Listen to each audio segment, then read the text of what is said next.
And we are live. Good evening, good evening. We have the amazing Angelo Giuliano with us today.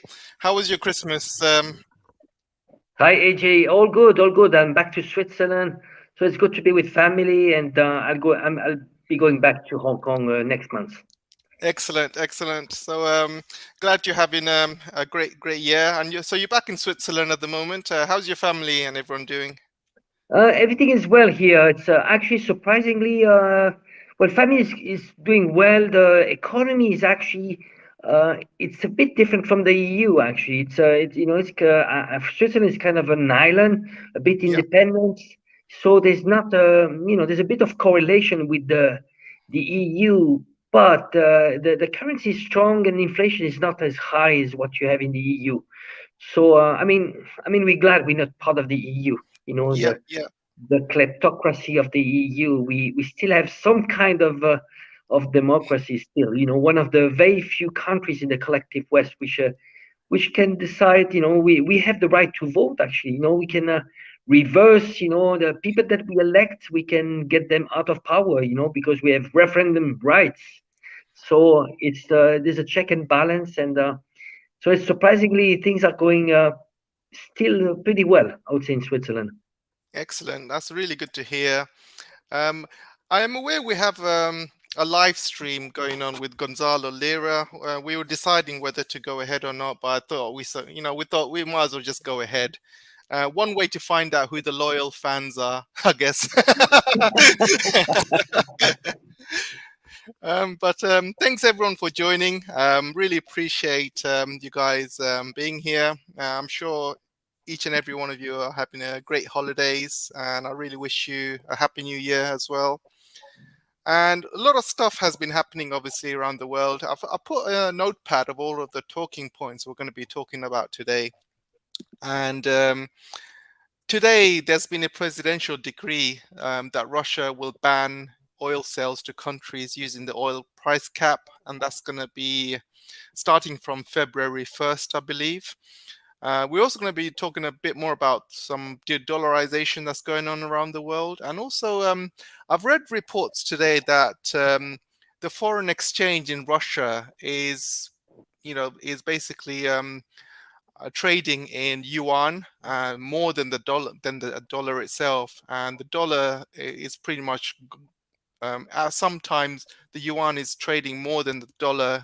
So I'm going to be kind of talking about that as well, and also de-dollarization that's happening around the world. We're going to be talking about the 45 billion that's going to be sent to Ukraine.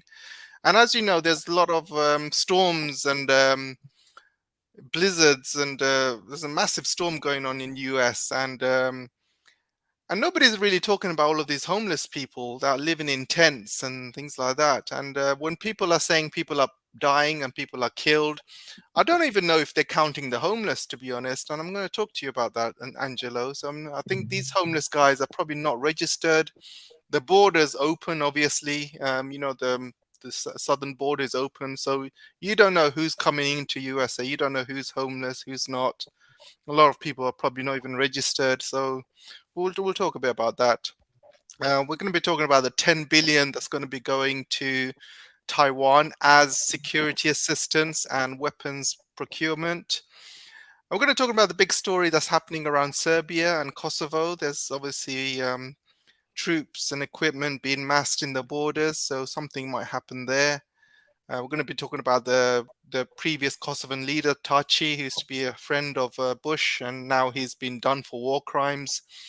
We're going to be talking about significance of Medvedev's trip to China, and China also being opening up, and a funny story how Ukrainians are bringing a sexologist as an ambassador to Bulgaria, which is a bit strange.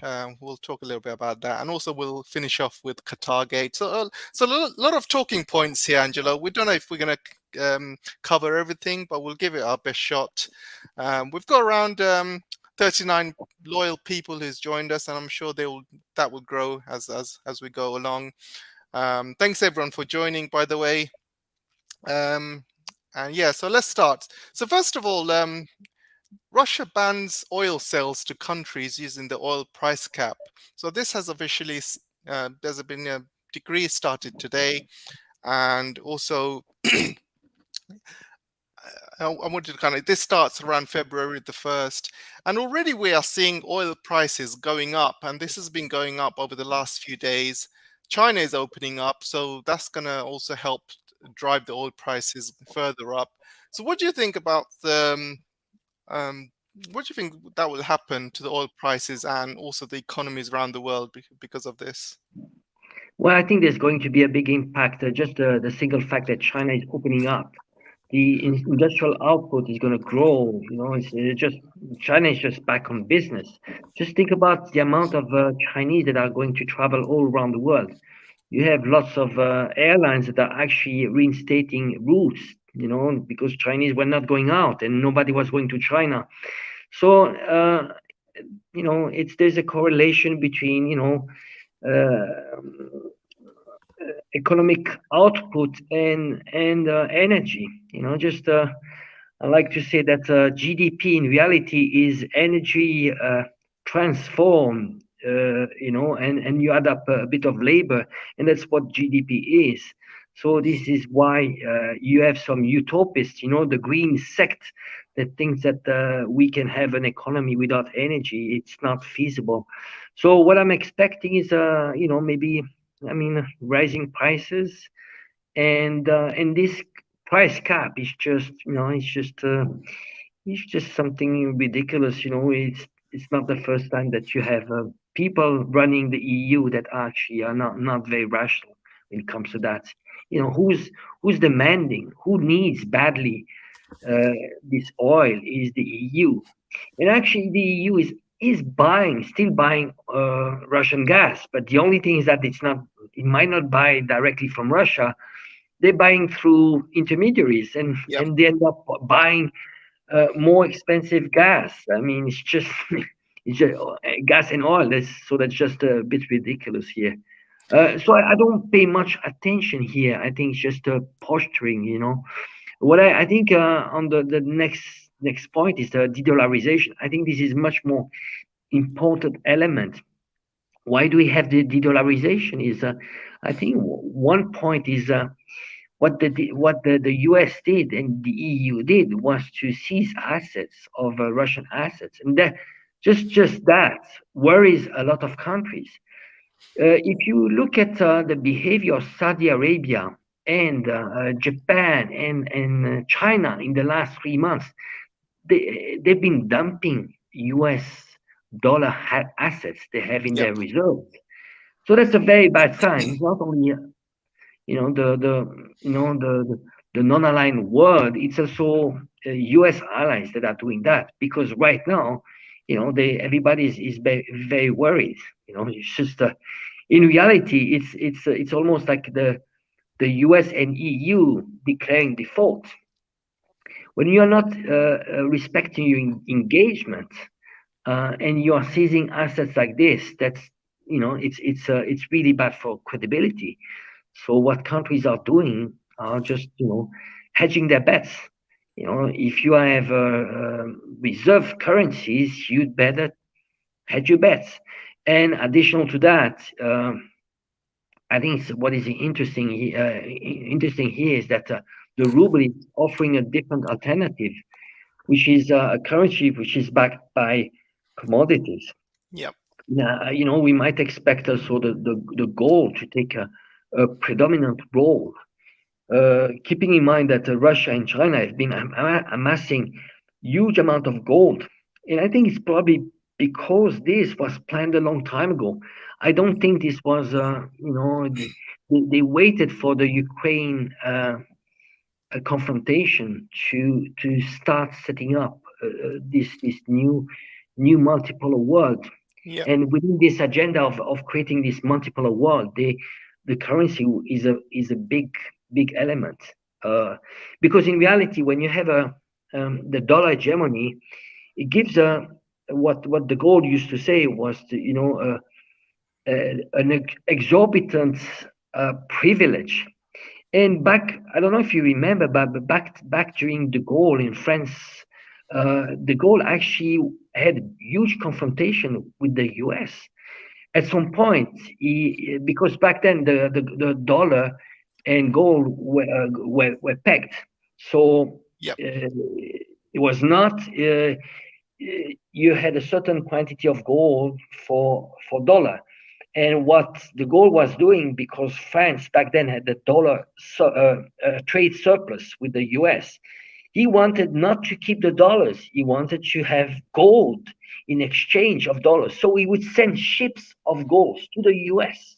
Mm. And slowly, because of that, because they were repaying with gold, gold was being depleted. Gold reserves in the US were depleted up to the Yep. point where Nixon said, well, I'm going to backtrack on that. We are not going to insure this gold-backed security, as currency.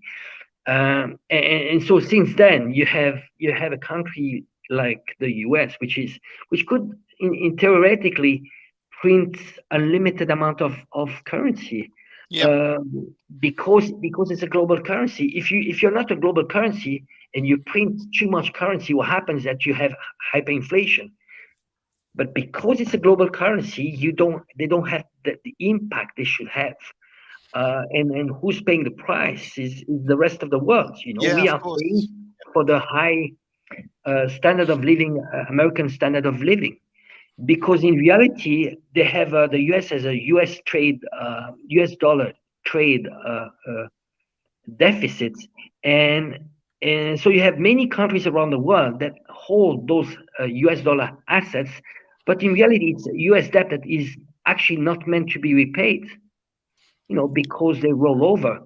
You have bonds, and when they come at the end, they repay that. You actually still roll over, because what do you do with your US dollar? What are the alternatives? You have euro, but then you need other alternatives. You have gold, but now, the future will be, other currencies, the ruble, the renminbi, and that's the direction where the world is going. Yes, of course. And China has been buying a huge amounts of gold, and not many people realize that China is the number one, not only producer of gold, but they're also the number one importer of gold as well. And is going into a black hole where all of the gold is being kept in China, but nothing's been going out. They are not selling gold. However, China has been buying gold from the US and other countries as well. Russia's been doing the same. And you would think that I believe that Russia's probably planned this from 2014, and you can see um, from what happened in 2014 with all of these sanctions that were placed on Russia. They they planned for everything that's being happening to them right now. So they planned for the West to sanction them, to get them out of the SWIFT system. So this is why some of the sanctions, which have not worked on Russia, because they have been planning it since 2014. And I wouldn't be surprised if Russia in 2014 said to the Chinese, look, this is what the West is going to do to us, this is what the West is going to do to you. We need to look at a multipolar world. We need to look at having some sort of different reserve currency. And back then in 2014, things were different. China was in the good books of the US. There was no issues with Chinese at that time. So the Chinese were reluctant to go along with the Russians. But now, I bet you Vladimir Putin is saying to President Xi, you see, I told you so. You see how the West is cannot be trusted. I told you so. We needed to do this. We need to plan for all of these eventualities. And you've seen what they've done with Ukraine, and the same thing they will do to you when it comes to Taiwan. And you can see now China has been they have been accelerating a de-dollarization push. I had some figures from the U.S. Treasury Department, and there's a figure of dollar holdings. And I'm just going to share it on my screen, so I'll show it to you. Basically, U.S. Treasury holdings is showing how much U.S. dollars each country is holding and how much they have been dumping over the years. And there is an actual chart which oh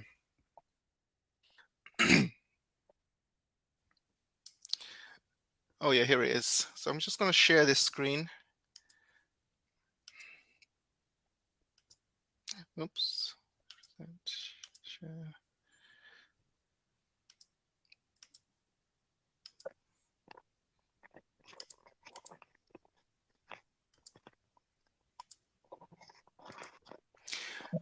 Can you see this, Angelo?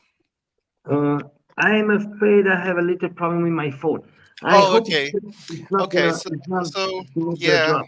no problem. Yeah. So I will try and explain it. So I've shown this chart. This is coming from the U.S. Treasury Department. This is not some chart any child has made. This is from the U.S. Treasury government website. And you can see the number one country which has been dumping the dollars is Japan. Japan in October 2021 had 1.3 trillion dollars worth of US treasuries, and now October 2022 it's now gone to 1 trillion. So they've dumped 300 billion in a year. And don't forget, last couple of months things have accelerated because what the dollar has done, dollar has gained in strength, and also the dollar has they have increased the interest rates in the US as well, which has also contributed for more countries to dump the dollar, because this is destroying their own local currency, you see. So with China, you can see October 22 is 909.6. A year ago, that was 106.65.4. So they have dumped more than 150 billion. And I believe that's accelerated over the past few months as well. Actually, United Kingdom and Belgium, I made a mistake. They have actually increased their dollar holdings because these countries are pretty much vassals of the United States. So countries like United Kingdom, Belgium, they have increased their dollar holdings, which is causing also some major inflation issues within those countries. So not many people realize that. But the fact is, Angelo, you know, you can see the proof is there that these countries are dumping dollars like crazy. And I've also seen reports how Russia is now, the foreign trading market in Russia, they are now exchanging with yuan more than they did with the dollar. And the dollar has fell down by 90% in Russia.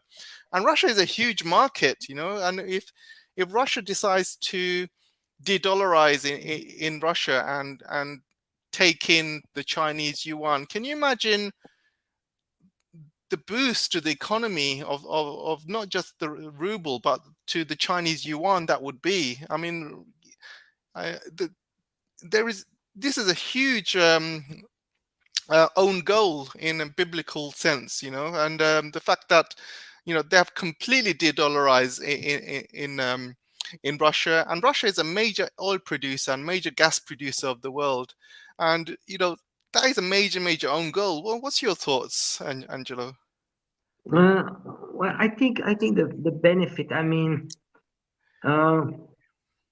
there's probably well, I think it's more about damaging U.S. position and just eradicate this right to print a limited amount of money. So you see, because what you have two steps. Just because now we have tensions in the world, what happens that there's it's a refuge currency, the US dollar. So you have lots of countries that are actually putting their money into dollar. But additional to that, you have also, because of inflation of commodities, you need more dollars. So this is why the dollar is still strong. But what you will have in the near future is that you will have, because lots of countries will not use dollar, you will have lots of dollars out there that are not needed anymore into this market. So the long term, what will happen is that you will have a decrease of the value of dollar. When we see a decrease compared to other currencies, but also compared to another benchmark, which will be gold, I think if we want to be more pragmatic, it's more accurate to compared to gold.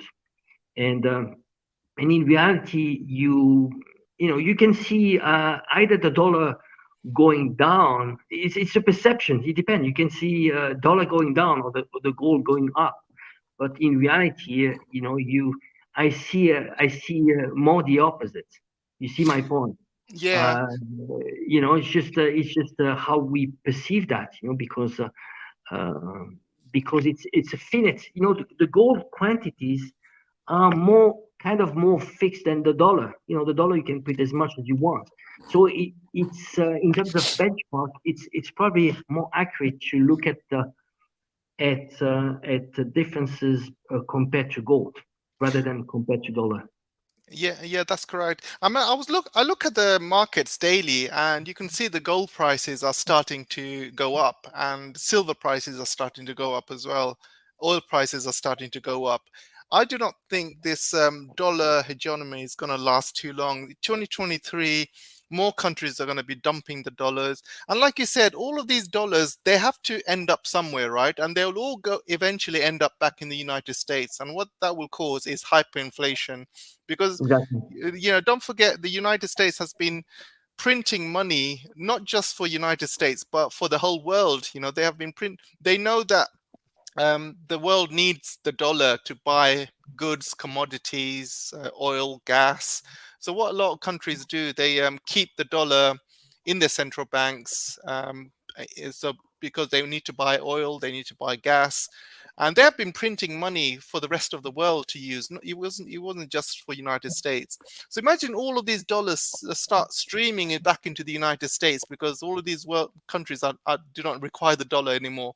And you're talking about tens of trillions, or maybe even more, maybe even up to 100 trillion. We don't know how much dollars have been printed throughout the world. And sorry, we lost Angelo for a second, guys. I'm just going to wait for him to come back. Oh, he's back. Right. Hey, Angelo. Yes, right. So yeah, we were saying that we don't know how much dollars have been printed for the whole world to use, because the United States have been printing dollars not just for itself but throughout the rest of the world for them to use. They need to use it obviously to buy gas, they need to use it to buy oil. So they need to keep hold of these dollars in their central banks. They need to buy bonds and stuff like that. But imagine suddenly the world doesn't need dollars anymore. All of these dollars will eventually end up back in the United States, and it's going to cause hyperinflation, because if you're a country, you don't have reserve currency status, and you print your money, your money is going to be worthless. Like, for example, Zimbabwe, for example, like one loaf of bread is worth like a trillion or something like that. Yeah, and that could happen. I mean, there's been economists who I've been listening to over the past few months who are 100% sure that United States will have some sort of hyperinflation over the next few years, because there's tens of trillions, if not more, of of dollars have been printed around the world, and all of this will eventually end up back in the US, and they wouldn't know what to do with it. And then you have the debt problem as well, and the problem with 31 trillion, if you're in debt of 31 trillion, you increase your interest rates, your debt payments become higher, and then you got to eventually pay all of that back, and it's going to be impossible. And there's some economists who said that one way to get rid of debt is by hyperinflation.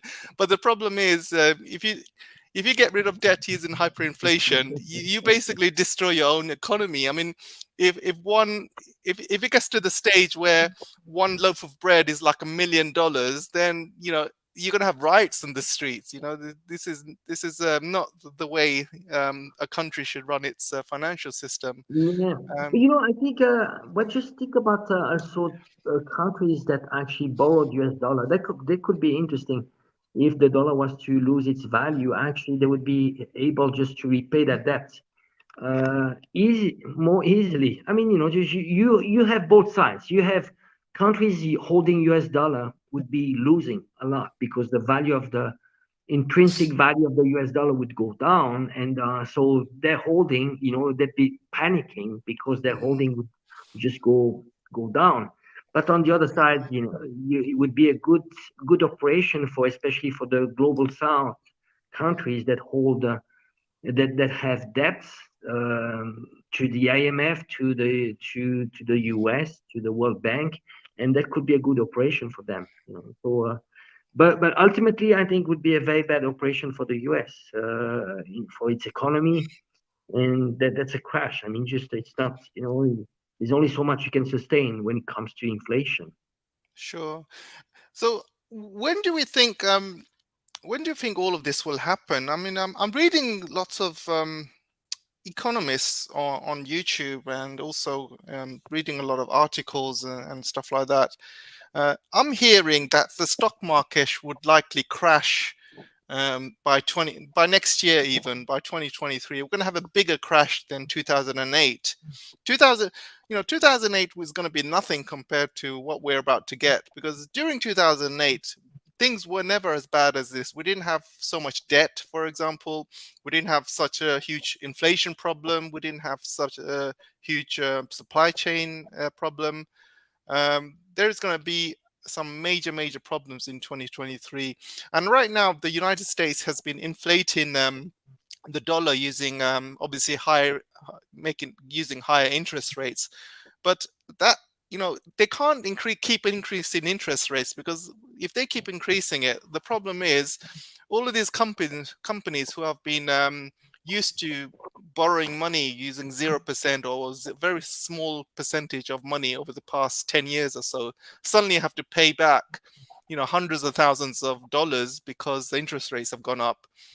These companies will go bankrupt, and they cannot keep these interest rates up for so long. So it's either you destroy your own economy by trying to tackle inflation, or you let inflation run wild, it's just a lose-lose situation. You really can't do anything. I think what the Fed is doing right now is just too late. They just can't.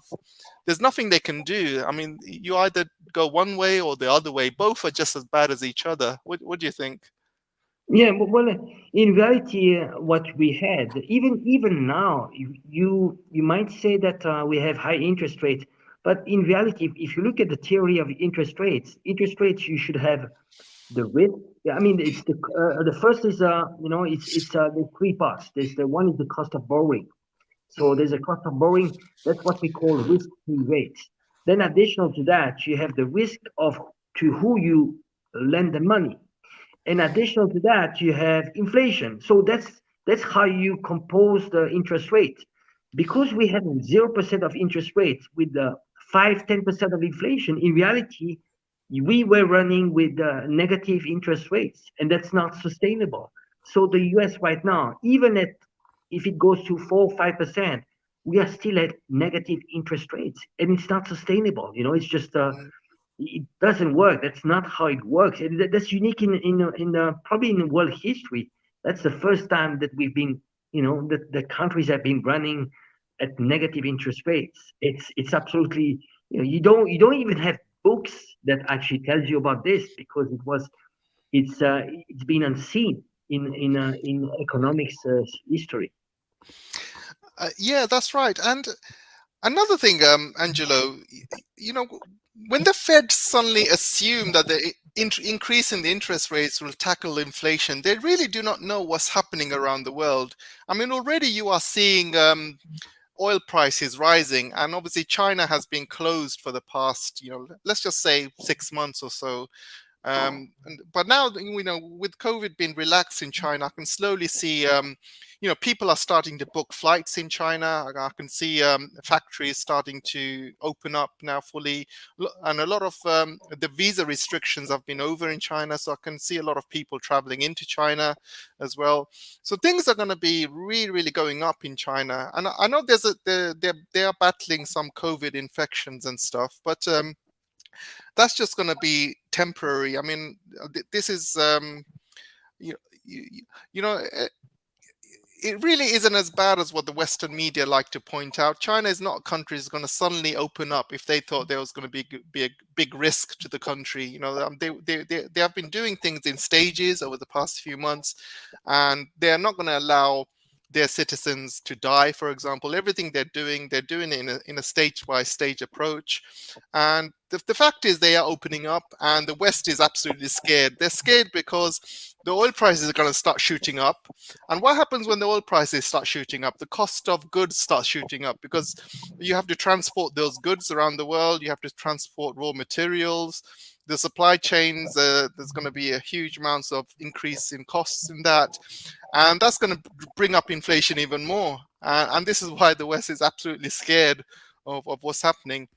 And so them bringing up interest rates and stuff is not going to help combat inflation. Inflation is going to still carry on going up. And what's your thoughts on that? No, I think short, medium term, the countries that are going to pay the heavy price is probably the Europe, the Yeah. EU. I mean, mainly because they are going to pay um, higher prices when it comes to energy. I think that is going to be the major problem. We are going to live into a stage of desindustrialization in Europe because it's not sustainable. You have energy intensive industries like chemicals, for example, that will have no choice but to leave because they will not be competitive enough. So where do you live? You are going to live where energy is cheaper. So Yeah. two choices. You have the US and you have Asia. And I wouldn't be surprised that, just a lot will choose probably more Asia because that's not only they can produce there for cheaper, but, that's where they can also sell their goods at the same time. And they have incentives. Just productivity is more interesting in general just to be in Asia. So my worry is not short, medium term, is more about the EU because EU is in a very bad shape. It's just because it's just following its US masters. It's just it's the we need to look at the EU, this political. mm, how can I say? It's a project. When you look at historically, the EU, it was a US initiative after World War II. The purpose here was to control all the countries, the 20 or so countries, and to dissolve the nation states and to transfer sovereignty to Brussels. And that from Brussels, they would replicate the same system as they have in the US, where you have 20,000 lobbyists that are actually controlling, manipulating the politicians and actually creating a corruption that they have rebranded lobbying. So that was the whole idea. And if you look at the founders of the EU, there were two, what they consider the father of the EU. It was Robert Schuman, and you had Jean Monnet. You can Google that, and they were actually paid by the CIA. They were on the payroll of the CIA back then. I think it was the name was OSS. So they were just not, they were European citizens but working for the US. Actually, Jean Monnet, had been living the US all along. So we need to look at this whole historical project. Why the EU and how it works and how undemocratic it is? Because in reality, it was transferring the political power to Brussels. It doesn't matter whoever you elect in, let's say, in Italy, because ultimately you need to follow the guidelines of the EU. You don't have much margin of deciding for your own country. And if you look at whoever is elected in Europe, I'm going to give you just one example: Macron. Macron, he was first selected by the World Economic Forum. He was a young global leader, so he was selected by Karl Schwab, and he was a banker at the Rothschild, Yep. and he was elected. But when you are groomed by the global young leader, you are not a patriot. You are going to work for a globalist agenda. So most of the politicians that are elected, including Meloni in Italy, they were first selected either by Bilderberg or by World Economic Forums, or those US think tank. They've been selected first, and then overnight you have like Macron. You had all the media before he was even a candidate. They actually started, putting, giving extremely very high exposure to Macron, and ultimately, when you have there's a very strong correlation between how much a candidate, how much exposure he has to the voting he gets. In reality, it's not about if you are good or not. It's if you are constantly in all the media and that's all people see, and you have journalists on your side, well, you're going to be elected. You can be whatever clown, just and you see that everywhere, and this is, I think, what is sad is we we tend, the collective West tend to judge the global South. They say, well, Russia is autocratic, it's China is a dictatorship. I mean, we don't even know the definition of democracy in the collective West. We have actually completely hijacked. I mean, all democracies have been hijacked by special interest. Yep. It's just a joke of democracy, and I would say, uh, I have a definition of democracy. I mean, it's not a definition. I mean, in reality, democracy is the word itself is demokratos, meaning power to the people. Yep. So power to the people, you have preconditions to give power to the people.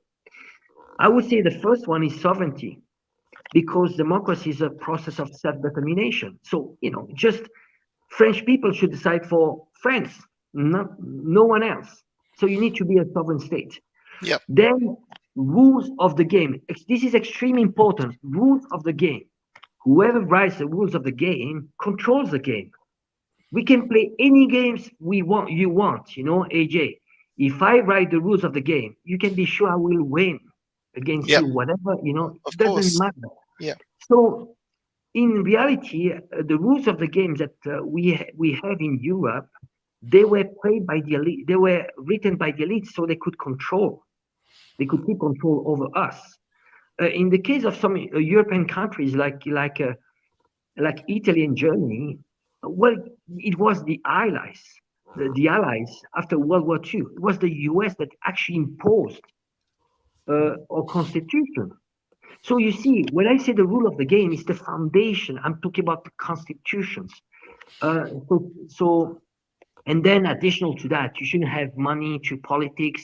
You should have neutral media and so on. You should have also people awareness. I would say education. You need to educate people into what is a democracy and what are not only the rights but also the responsibilities. We cannot claim to have democracy and just by voting every 4 years and then not being implicated anymore. You want a democracy.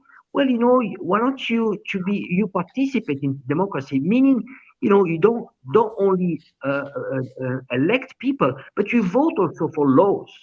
So you should have a mix with direct democracy where you have referendums. And like in Switzerland, for example, every 4 years, we vote for some laws. Why do you have to elect someone and you give a blank check? I elect you and there's no accountability, no check and balance. And that's a lack of responsibility in reality. If we have this fake democracy, that's also because people are just happy. With myself, I think I fulfill my citizens' responsibility because I elected someone. But that's not this. So you see, there's a huge problem, and I don't know if you follow the yellow vest in France. There was a very interesting movement.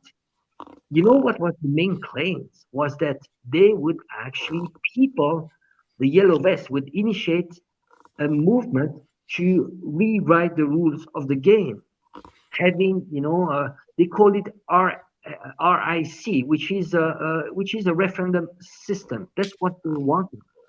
because when you elect someone that promises you whatever, the politicians, they tell you what you want to hear, and you elect them, but just then after that it doesn't matter. They don't care, Yeah, yeah, and it's a system.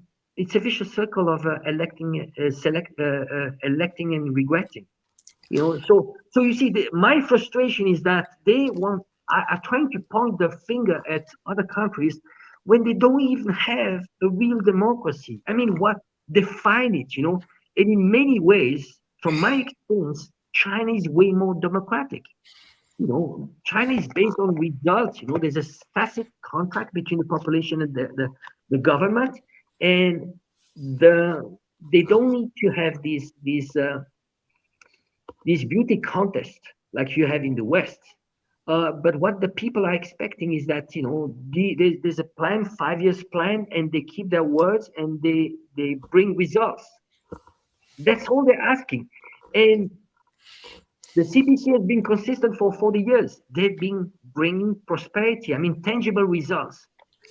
And I think this is also cultural. Think about Asian. They're very pragmatic. Don't go to Asia and tell people I'm going to give you freedom. You know what they're going to answer to you. AJ, what they're going to answer to you. You know what? Can I eat freedom? They are going to tell you. You know what? What I want is, how is my disposable income changing? exactly. I want food on the table. I want to give education to my kids.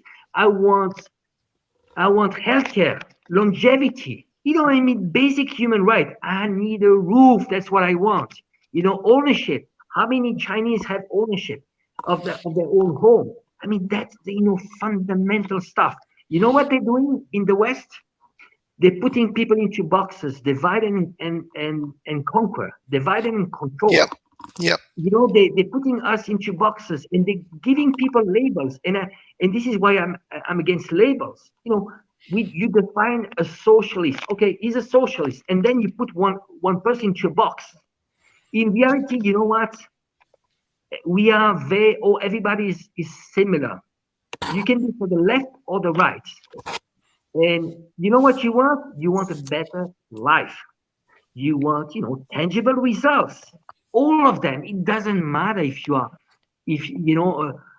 from the left or the right.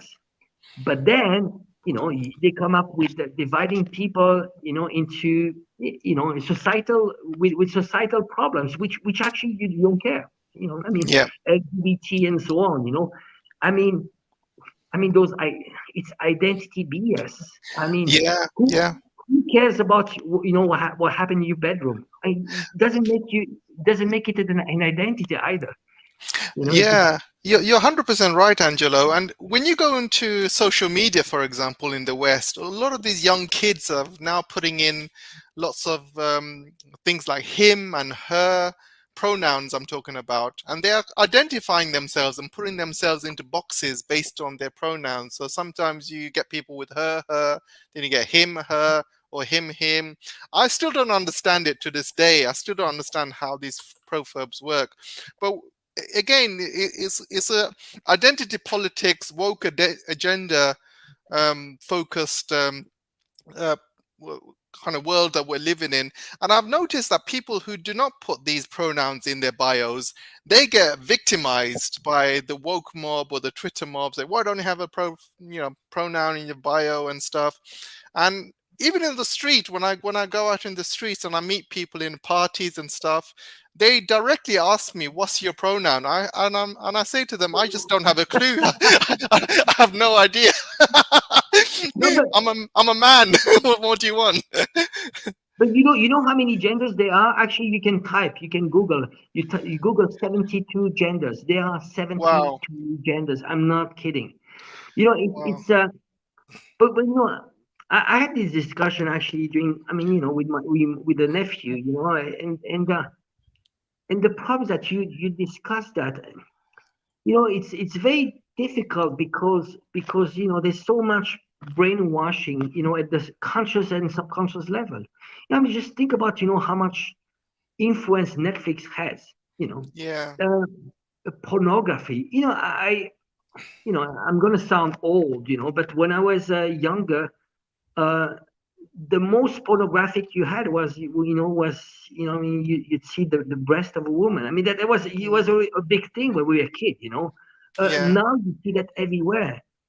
Homosexuality also, it's they put it on in your face. I mean, Yeah. really, Yeah. the Yeah. Of pride course. thing, which we never cared, and we still don't care. The thing is that it's about mutual respect, and it's funny, but this is dividing. Just think about it, how divided it is.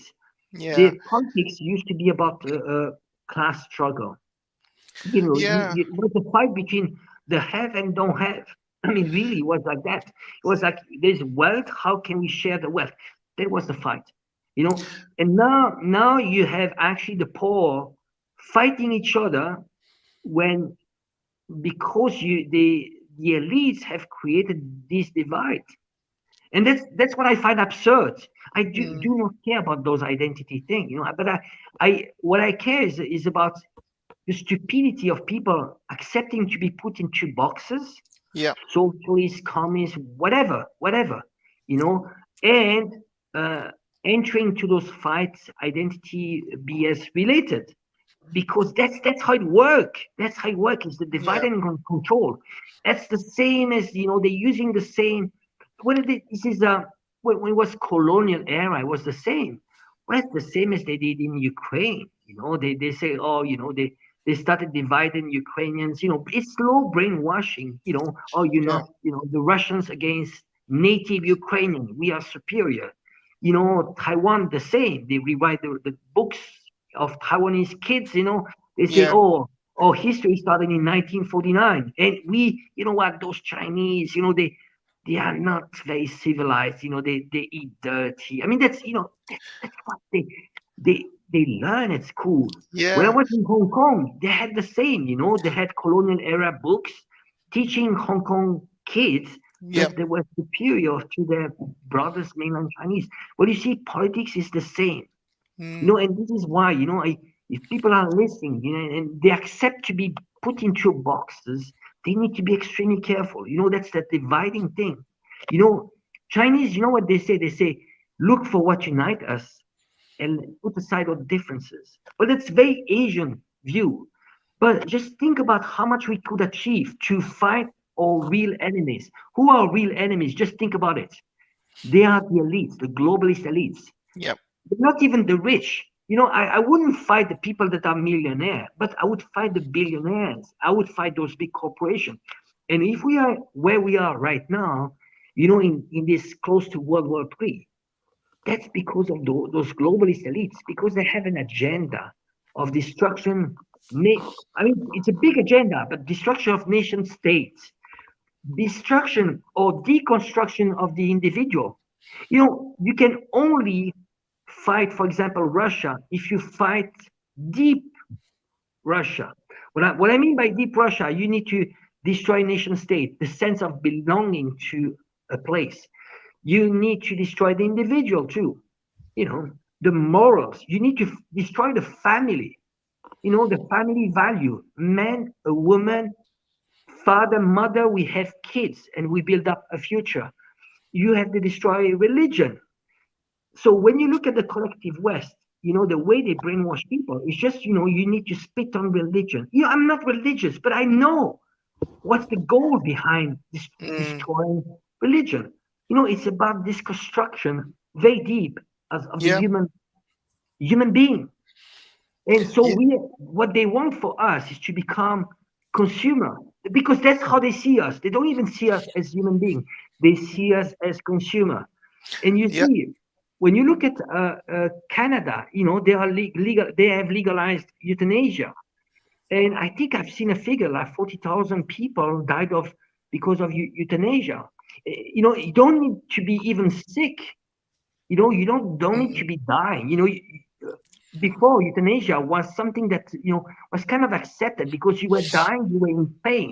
Now the trend is going to be, oh, you you are loser, you are homeless, you are not productive asset anymore. You know what?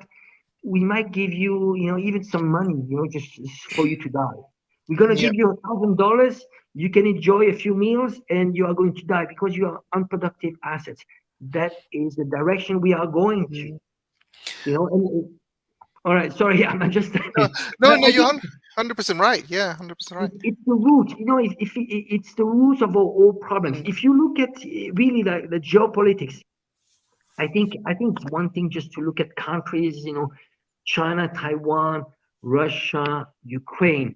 Uh, but we need to look also at the globalist agenda. And for them to do that, they need to deconstruct their own society. They need to control also their own society.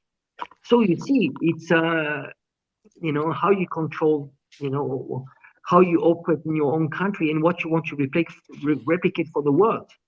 Why do you think they're accepting illegal immigration, uncontrolled immigration? That's part of it. Yep. It's part of the you importing slave labor. So basically, and it's going to damage workers that are in that country, in your country, in Yep. the UK, for example. But at the same time, it's about destruction nation state. You mix up people and so on. And this is coming from someone that I'm Italian and I immigrated into Switzerland. But so I do know what it means to be immigrant.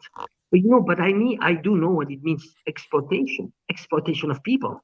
Yep. You know, so and the interesting part is that they claim that people against immigration are far right. That's not true. In France, Georges Marchais, he was a very famous communist. He was before Le Pen. He was the first one to claim to expose this hypocrisy of immigration. It was just to kill labor, to Yep. kill workers, so you import slave labor that those people are willing to work for much cheaper prices and are willing to bow their head, being insulted, they're Yeah. willing to work with no dignity, Yeah. You're and 100% right. Yeah. who's winning is the big corporation. So, but if you say that, people they will say, "Oh, you know what? You're racist." I'm like, no, I mean, I'm the last person to be racist, but it's very counterintuitive. We need to be careful. Those anti-racist movements, they tend to actually be the divider, and ultimately they're working for globalist agenda, which is an imperialistic agenda, which is extremely racist. Mm.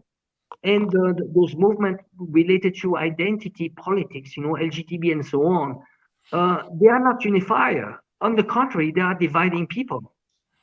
Why do you have to create labels to people? LBG or Yeah. whatever, Yep. Yep. reptile. Why do you have to create those labels? Exactly. It Exactly. does divide people. In Yep. reality, well, I can understand men and women. I can understand the fight of giving same right to women as and men, but now actually they're even destroying the differences between men and women, and that's fundamental. You destroy that, but you're destroying everything. It's not a snapshot because it's not too bad right now, but it's the direction where it is going. It's like you have those. It's going to the schools. Just think about it. Mm. I'm a father. My son is 5 years old. Do I want a teacher that is going to actually do my job? I'm supposed to give the values to my son. I just to transmit my values somehow. That's not the role of the school. School is supposed to teach my kid to read, to write, mathematics, physics, geography, history. Yeah, yeah. But values, uh, school is not supposed to tell your kids, oh, you know what? You are a boy, but maybe one day you'll be a girl. You know what? You're a boy. You like girls, but maybe you like boys too, but you don't know it. I mean, just think about how confused kids are. Yeah. And you know what? This speech is not accepted. If I speak like this openly, they'll cancel me. In, Yep. in reality, I'm the last one. I'm not homophobe and so on. But you know what? There's a limit. It's a mutual respect, and it's going too far. And the sad thing is that You know which side is hijacked? Is mostly the problem is coming from the left that is not understanding really, and I tend to see the more rational are coming from the right really. Look at which, and surprising for myself. I mean, coming from me, I come from a far left background. My father was communist.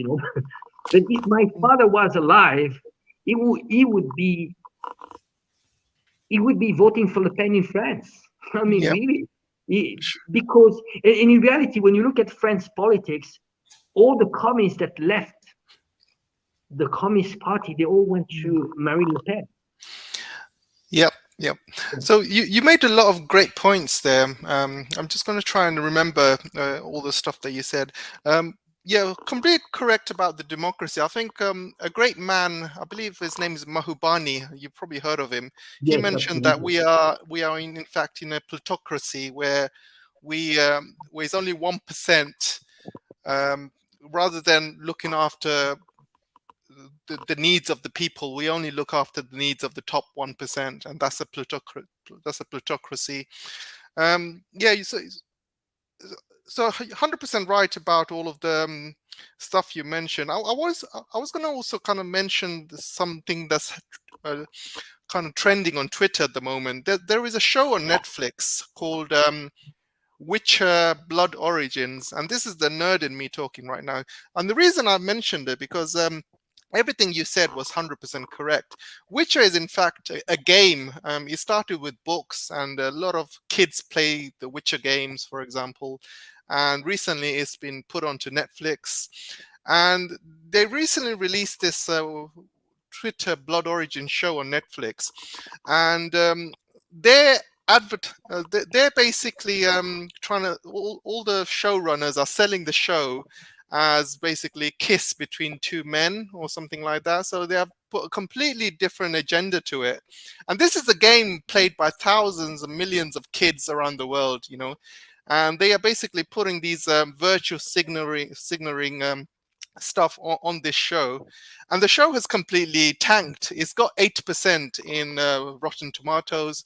Everybody on Twitter is absolutely destroying the show because the show was all about virtue signaling, sending a message about two men kissing and stuff like that.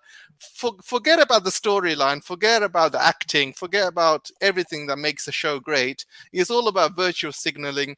And basically, this show was directed at kids because obviously kids play the Witcher games and stuff. And you're 100% right. The whole, Netflix and many other organizations are definitely pushing some sort of agenda towards kids, trying to teach them, send them a message rather than send them a good storyline, for example. And you're 100% right. Going back to kind of the democracy aspect of it, I mean, you made so many good points. I can't remember all the things that you mentioned. But I think let's move on. I'm just looking at the time actually. So let's move on. Let's talk about Why not? let's talk about the next one. The US has suddenly decided to send a bill of 45 billion to Ukraine, and this was and you've seen the news, right? I mean, the whole of the USA is being flooded with snow, with the really cold weather, ice, but nobody's really talking about the homeless people. There's figures between 500,000 to a million, or even some people are saying up to 1.5 billion, I mean 1.5 million homeless people living in the United States. You got to understand the borders have been open for years. There's a lot of people who are homeless who are not probably on the register, who probably nobody knows or heard about them. Nobody knows what their names are. And a lot of these homeless are probably dying in the streets. And here you have Congress passing 45 billion to send to Ukraine. Everybody's clapping on Zelensky's speech. Everyone's tapping him on the shoulder like he's some sort of superhero. And it, this kind of stuff really gets me sick to the stomach, Angelo. I mean, someone like Zelensky is out on Congress, everyone's clapping and cheering him on, as they're so happy about sending 45 billion to Ukraine. But what about all of these homeless people? What about people that are suffering in the United States right now with the weather? Nobody's in Congress is nobody's actually talking in the Congress saying, oh, we need to send, we need to stop sending money to Ukraine. We need to start sending money to everyone that's suffering in the United States right now with all this weather. Nobody's saying that. Everyone, I just can't believe it. What's your thoughts about this? Well, when I said just before about deconstruction, additional to that, you need to put people in a survival mode. It's in reality the system is can work if you put people that go check by check. Every month they have barely enough to pay the bills, and then you put people into survival mode, so they don't have the luxury to even think about the system, about how to rebel and so on. They don't have the luxury to even leave their job. So they're working 3 jobs. They're in a survival mode. There's somehow, just they have a huge pressure in that they need to put kids into school. They need to keep their home. And then you have those homeless. I mean, do you still have energy to riot? That's a luxury that people don't have. To protest. I mean, just the fact to have the extra time, just to think, to reflect on your society, on your existential things what we are doing right now. That's a luxury that we have. Well, average Joe doesn't have that in the US. And if you are part of the elites, the people are winning out of this, because you still do have a small minority. You have the 1%, but then you have 10% that somehow do okay. Then you find with the system. We call it the survival of the fittest. So you have 90% of people that are struggling, and and you have divided them too. You have divided them in 2 camps. 2 camps, which, by the way, in the US is the Democrats and the Republicans, that are actually funded by the same elites, interest, special interest. You need to understand that the only way you can sell this system is that you make people think that Democrats and Republicans are divided. That's how you make it work. This is why whenever you have someone that actually is taking side, is saying, oh yeah, well, Republicans are better and so on, you're playing their games. You're playing their games, Ultimately, whoever is going to be elected are going to be 2 clowns that were pre-selected. They are actors. That's what they are, really. They are actors of a system. And then, people that are in the Congress, in the Senate, they are people that are, becoming extremely rich. Just look at how much money they have. Nancy Pelosi, she's worth 70 million. Obama is worth 70 or 80 million dollars. Biden 70 millions too. Mitt Romney 200 millions, and they still claim that this is the government democracy of the people, by the people, for the people. It's not. It's of the 1%, by the 1%, for the 1%. Yep. So you see, when you look at the figures you just mentioned before, $45 billion. I don't know what is the estimate, but it's probably around, let's say, 1 million people that are in the streets, homeless in the US. And it's just, I don't know how many people will survive. And every winter, I've been in New York during winter time. It's -10 in the streets, sleeping in the streets, and you just wonder, is he going to be there the next day? And it's probably those people are not in the statistics, probably. Yeah. Well, just think, 1 million people, and you have, let's say, $100 billion being spent on Ukraine. With that money, you could eradicate homelessness in the US. But that's not the goal, it's a survival of the fittest, really. It's just, and they, it's just absurd when you think about it. You are going to have poor people that are going to look at the homeless, and they are going to think, I'm still better off, and I'm still willing to vote for capitalist agenda. I don't like to put labels, but ultimately, the thing is that this extreme capitalist that is working for the elites, I'm not talking about entrepreneurship. Entrepreneurship is good, and market economy is good, but the way the extremes where we are going, where you have the elite that are actually living out of a free rent. If it's competition, I can still understand. But a lot of those extremely rich people are living out not of creativity but of free rent. They were given free rent. They're not taking any risk, and it's a free lunch. It's interesting. When you look at how Russia and China dealt with those people. Putin at some point, after Yeltsin, Russia was extremely corrupt. The oligarch had the power, and the US was very happy with that. Yeltsin, they even invited Yeltsin at the Congress, same as they did with Zelensky. And they were clapping. He was like the big guy. But why was he the big guy? Because he was accepting to have the same system as the US, kleptocracy, plutocracy, and having Russia selling all state-owned assets to US corporation. That's why he was the big guy, Yeltsin. Well, Putin, what he did, he sat down with all the oligarchs and he said, you are going to be out of politics. You stole, I'm not going to go back to that. You stole to this country, but I don't want to see you into politics. And you know what? They shut up. And a few of them, they went abroad and they still are trying to work for regime change alongside with the US. That's what we call the fifth column in Russia. In China, the same. When you look at the Congress in China, it's extremely representative of the people. You have white collar, blue collar, but that's average Joe, really. You don't have, oligarch in the politics. The last thing that the oligarch in China would do is to go into politics. Once they start to meddle into politics, they're out. And we had Jack Ma that actually tried to do that. He tried to influence. And you know what? They stopped him and they said, you better stay in your place. Do your business. You did extremely well in China, but you are not going to be into politics. And you see, that's the big difference.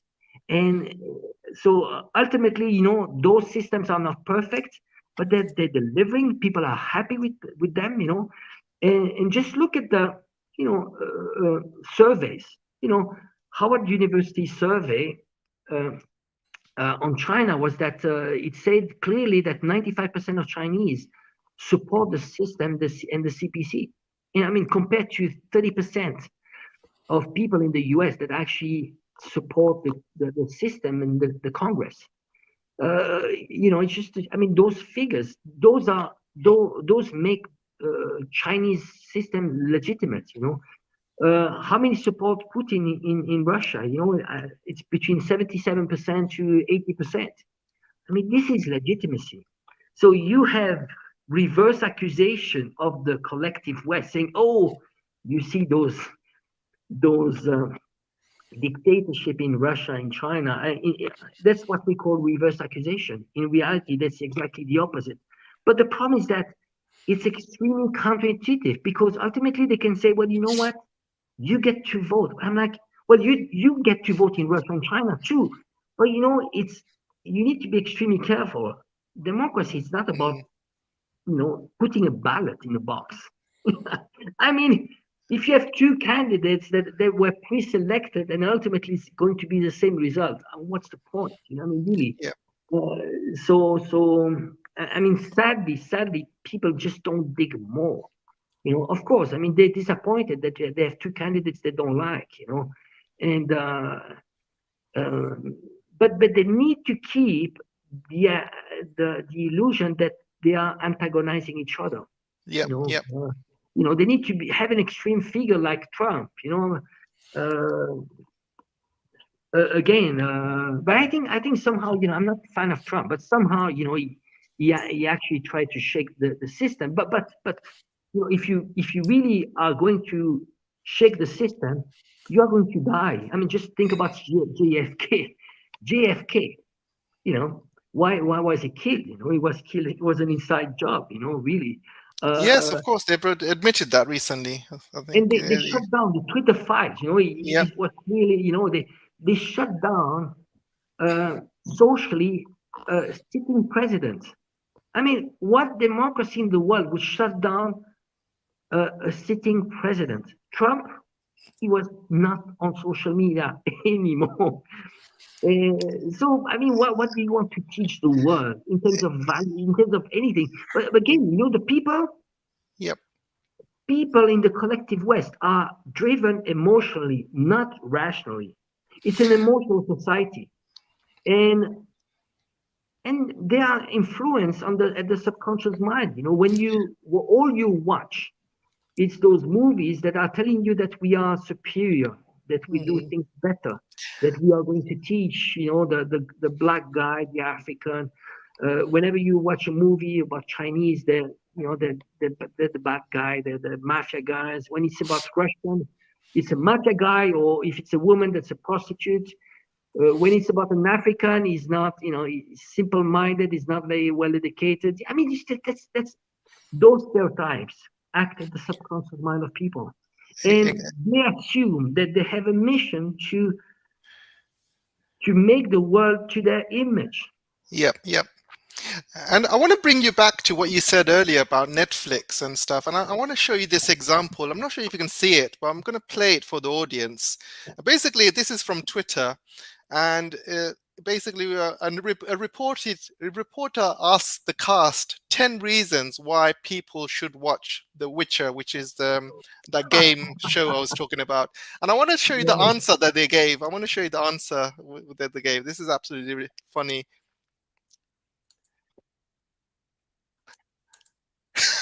Did you hear that? I want to go back.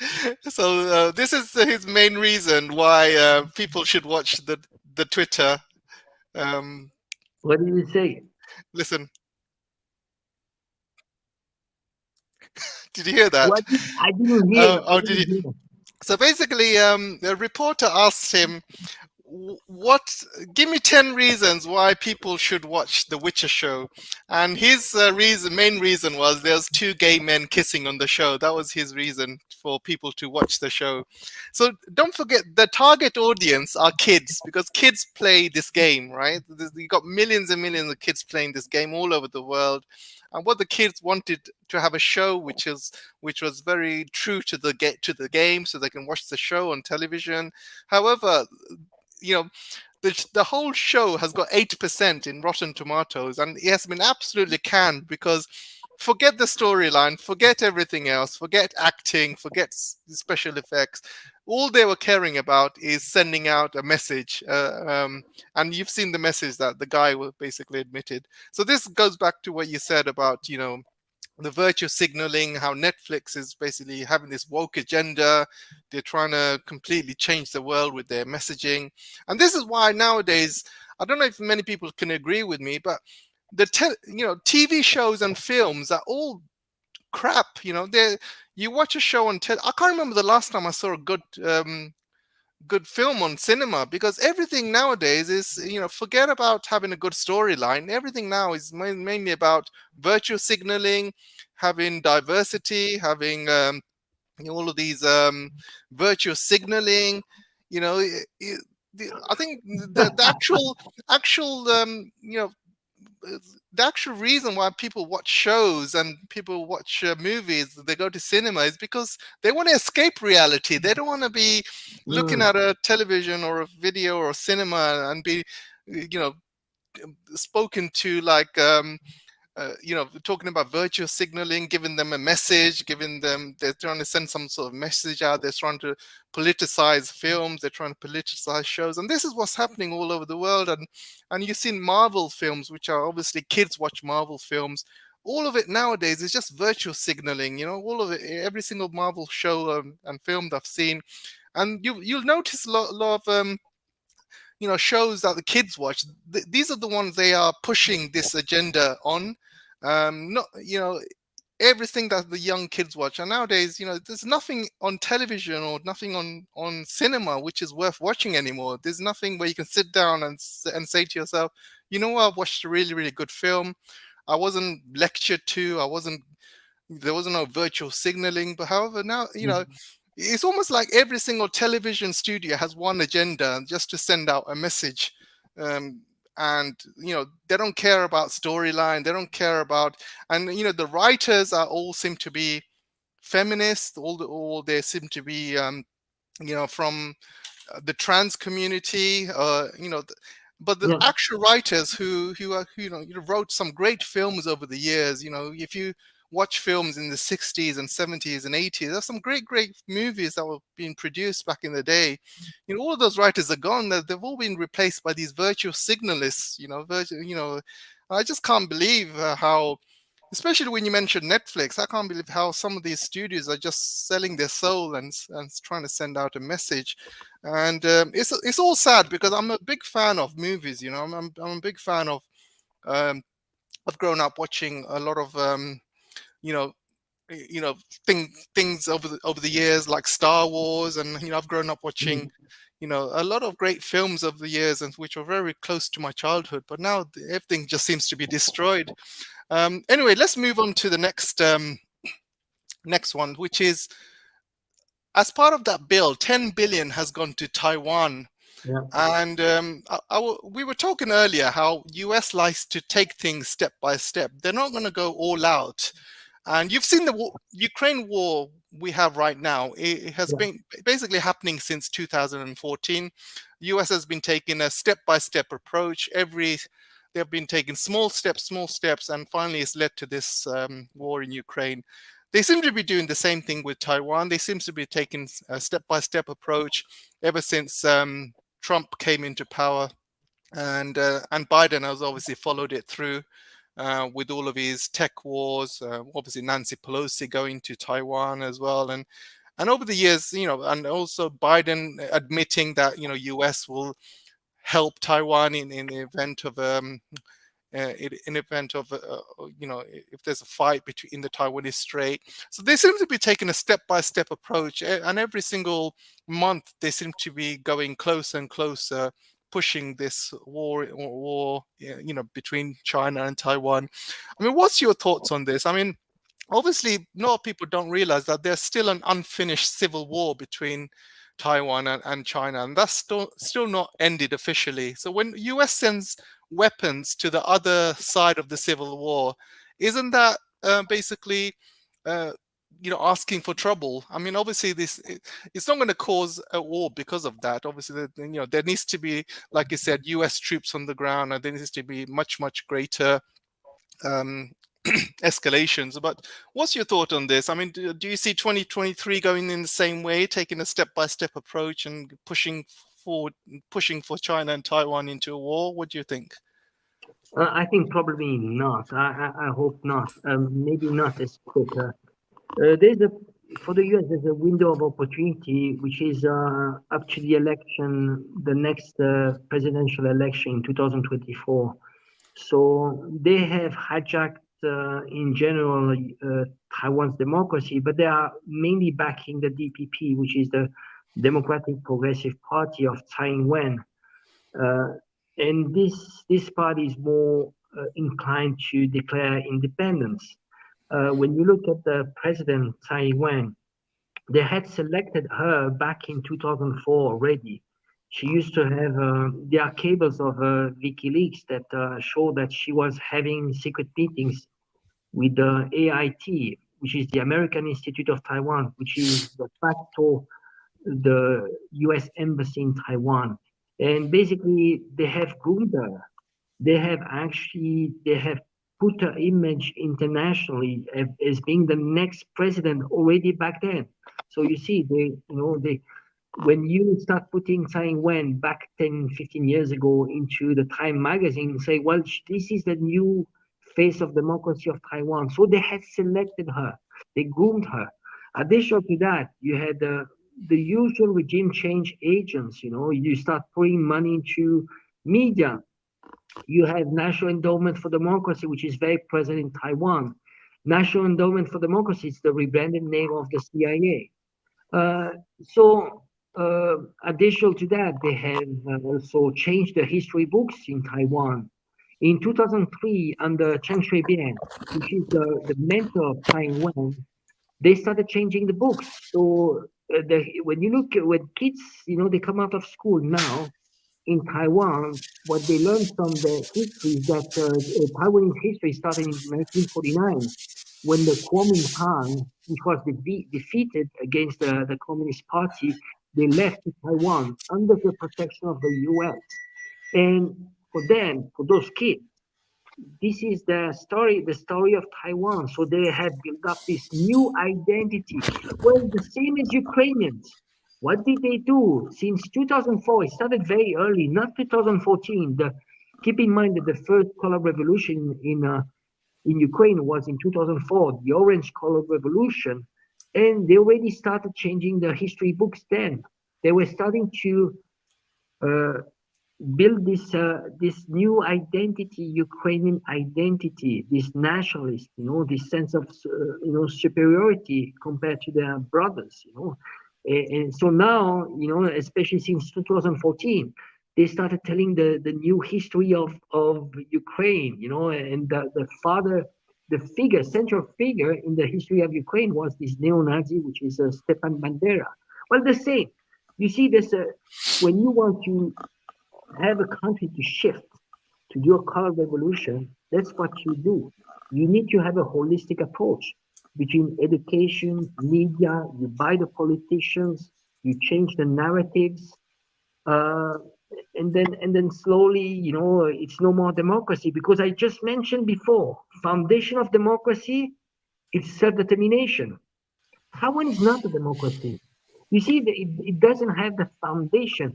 And we need to ask the question, the idea of independence, is it an organic idea coming from Taiwanese, or was it a planted idea coming from the US? You're pushing, they're saying, well, they're on the back, the same as they're doing with Ukraine. They say, oh, it's okay, confront the bear, we have you back. But how many times the US in history they did that? Proxy wars. They were behind Kosovo and they said, oh, confront Serbia. We have your back. I mean, we are NATO. We have unlimited cash. We give you weapons. In exchange of what? Well, you might spill some blood, but as long as it's not American blood, that's good, So that's what they've done. Why do you think they can perpetuate a system where you have 4% of the world population that can control the rest of the 96%?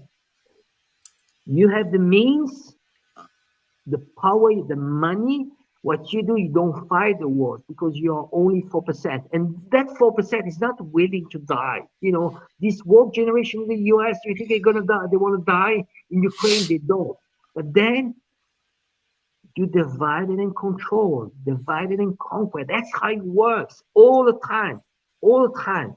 You can, so many examples, how did they do in Syria, in Libya? How did they defeat the Ottoman Empire? How they defeated the Ottoman Empire? They went to the Arabs and they said, you know what? You are going to fight the Turks and I'm going to help you gain independence. You know what? Arabs never got independence, but they had to fight the Turks. And ultimately, the Ottoman Empire was destroyed. That's the divide and conquer, the strategy. So they're doing that in Ukraine. They're doing that in Taiwan. And they are willing to fight China to the last Taiwanese. If not enough, they're going to fight to the last Japanese.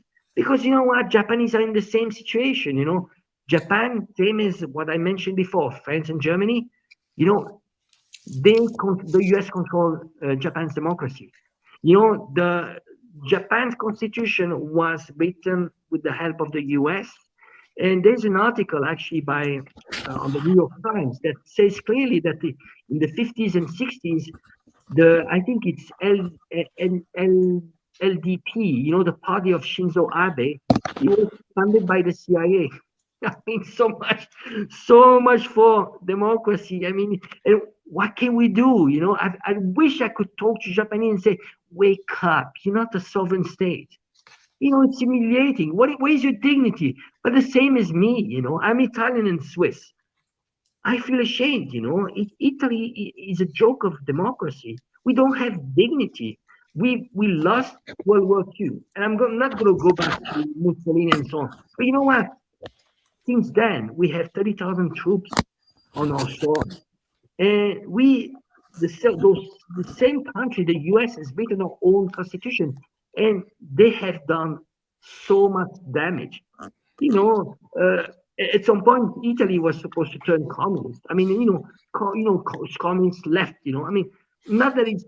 I told you, I don't really care. What I want is people to decide for their own fate. Doesn't matter left or right. But anyway, Italy was turning communist. What they did was they did the terrorist attacks, in Italy. In Bologna, they put a bomb in the central station Yeah. and they blamed it on the communists. And many years later, we found out that it was the Italian secret services and the CIA that did that. False flag operation. They blamed it on the communists. And not only that, many different other examples. And that's how they do. That's how they do, So it's very sad. So when it Yeah. comes to Japan, Japan is going to do the wrong direction. I'm just going to add a few more things, about Yeah, sure. what are the shifts. We mentioned $10 billion. Actually, the news that came out actually just today, that they are going to change in Taiwan the compulsory military service. They're going to change from 4 months to 1 year. That's a bad sign. It's a very bad sign. Then you have Japan. The only way the US could maybe attack China or do some damage on China was if they have access to Japan. I mean, they really need Japan as a base. Japan has a constitution after World War II, which is supposed to be Pacific constitution. But what they did in 2019 was they did a reinterpretation of the constitution, meaning we are a peaceful country, but we could come at the help of an ally. Okay, that was in 2019, the reinterpretation. In the last 2 years, they named Taiwan as an ally. So you see where I'm getting. Additional to that, they double their military spending. They said, they are going to Yeah. double, their Yeah, of military course. spending. So it's a really bad sign. And, ultimately, if there's a fight between the US, between, let's say, Japan, Taiwan, and China, well, it's going to be Asian blood, but the US is not going to die for this, but ultimately it's going to destroy. And a lot of people, they say, it's about containing China. They need to pay attention. It's not about containing China. It's about containing Asia, all Southeast Asia, and containing the global South. And they need to finish it's what we are seeing now. It might be an unfinished World War II. Because ultimately what the US wanted to do was to destroy both Hitler and the USSR. That's what they wanted to do. If you really go back to history, Hitler was propped up, was financed by Wall Street. There's a lot of technology which was transferred to Germany after World War I. Germany was completely destroyed, so they rebuilt Germany. They they supported Hitler because the big enemy was the communists. So when Hitler was winning against the USSR, then they started funding the USSR against Hitler. But ultimately, they wanted to destroy both. It was about hegemony. So they didn't finish that. What you're seeing now, NATO and Russia war, it's an unfinished war of World War II. Because, they need to finish and make it a globalist world, controlled by Western elites, British and American elites. That's what they want. It's unfinished war. You need to look at like this. Yep. Actually, I would even look at World War One, World War Two, World War Three, all the same war. It's just unfinished. They all link together. And Russia is unfinished war, and same as China. China war with China didn't start recently. Korean War. China was into Korean War. And Yep. Yep. and if you look at the Pentagon Papers, when there was a Vietnam War, they didn't mention the ultimate goal was to contain China already back then, because they knew that ultimately, the big peace, the ultimate peace is that once you get China, it's over. It's over. Yeah, of course. And uh, you know, people were blaming communism, obviously, back then for a reason to hate the Soviet Union back then. But right now, Russia is not even communist, and they can't really use that excuse again, to hate on Russia anymore. And But there's still the Even China is not yeah, communist. By yeah. the Even way. China's not communist, and I used to live in the U.S. For quite a long time, for about year and a half. I used to live in Atlanta, and all I used to hear was, when a couple of guys used to curse each other, they used to call them, they used to call each other commies and all of that stuff, and they used to use No, proper language. They used to hate communism, and it was instilled in the blood that you should hate communism in United but States. And then the problem is that September they don't 11th, even know it. The problem is that yeah, they are. If you were to ask average Joe in the U.S. that hates communists, he wouldn't even be able to let you know what communist is actually. exactly. And It's then unthinkable. Yeah. yeah, then I was obviously there when September 11th happened, and then suddenly from hating communism, everyone in US started hating Muslims, and even though the fact is there's you know the fact is that there's so many millions and millions of Muslims living around the world, and they were associating terrorism with Muslims, and the fact is, you know all the hate for communism suddenly went into Islam for about 10 years or so. And now things have changed suddenly after obviously COVID. Then everyone in the United States had started hating on the Chinese because of the COVID situation, because of Trump's trade wars and stuff, saying, oh, Chinese are taking our jobs. Even in the 80s, people were hating on Japan at one point. There seems to be a real major PR push for certain races, I've noticed. And then now, it's basically Russophobia. It's cool to hate on Russia everywhere in the US, and everyone's just hating on Russia, and it's cool to do it. And it just goes from not only one race but also one religion to the next. And what's it going to be next? What's it going to be tomorrow? Who are you going to hate on tomorrow? This kind of a virtue signaling and hate is just when is it going to end? People are going to think, oh, who are we supposed to hate on tomorrow? Who are we supposed to hate on today? What's going on? Are we supposed to hate on everyone except us? And the whole thing is a sham, Angelo. And I want to go back to your first point that the word Western democracy and the EU, the whole system is a sham. I think a lot of people are now waking up to realize the whole thing is a sham, because when everything is working fine, let's say 10, 20 years ago, when the whole system was running fine, there was no trade war with China, there was no September 11th, and everything was going fine and dandy. There's no reason for people to suspect anything. Suddenly the Ukraine war has shown that EU is not a sovereign state. Countries in the EU are not sovereign countries. Germany is not sovereign. You see Ursula talking a lot of crap, and nobody is really sovereign, and the whole system has basically shown that it's all a sham. It's all has been a sham. Um, Everything's there to serve the masters, imperial masters, or basically the world elites, or World Economic Forum, you name it, but basically to serve the 1%. And it's just shown that how much of a sham the system is, and coming it's all coming into force. And anyone with an inch of a brain can see it's all been a sham. The whole system has been exposed, and it's only a few of us who are actually talking about it, but the rest of the world, I mean, if they're not seeing it now, they will see it when in 2023, when things get worse for them. Like the life generally gets worse with all of these extra bills and taxes and mortgage payments and interest rates, and their life that they lived 20 years ago is not going to be the same 2023 onwards, especially with the rising energy prices. But the whole system is ready to collapse. I mean, what do you think, Angelo? I mean, it's all been a sham, really.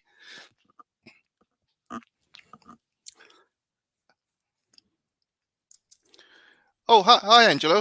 Sorry, No, I lost you there. I was here. You lost me, but I was still listening. No, it's absolutely sham. But I wish people would understand better EU. It's sad to say. I followed closely Brexit, and I think someone that did an amazing job. I mean, really, I'm not a fan of Farage. I'm not a fan of Farage. I think he has lots of flaws. I mean, sometimes he's too extreme. He's extremely anti-Chinese. I mean, as a person, I'm not a fan of him, but I need to give him credit for one thing: the way he exposed this fake democracy, the corruption in the EU. He did an amazing job, and Yep. I think, I mean, people in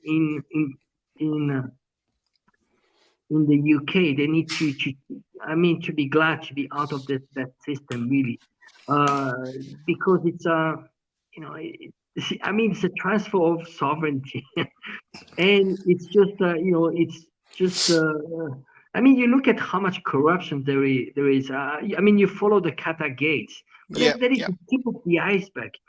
This is actually a distraction. It's the mouse that is actually hiding the elephant. They were caught, but I think they were caught also because they were actually being paid by the wrong people. I mean, Qatar is not in the favors. It has fallen from the favors of the EU. Because Qatar, they signed a deal with a long-term deal with China. Somehow, this sponsor state of sponsor of terrorists. Now it's falling from grace. Mm, In the eyes of the collective West.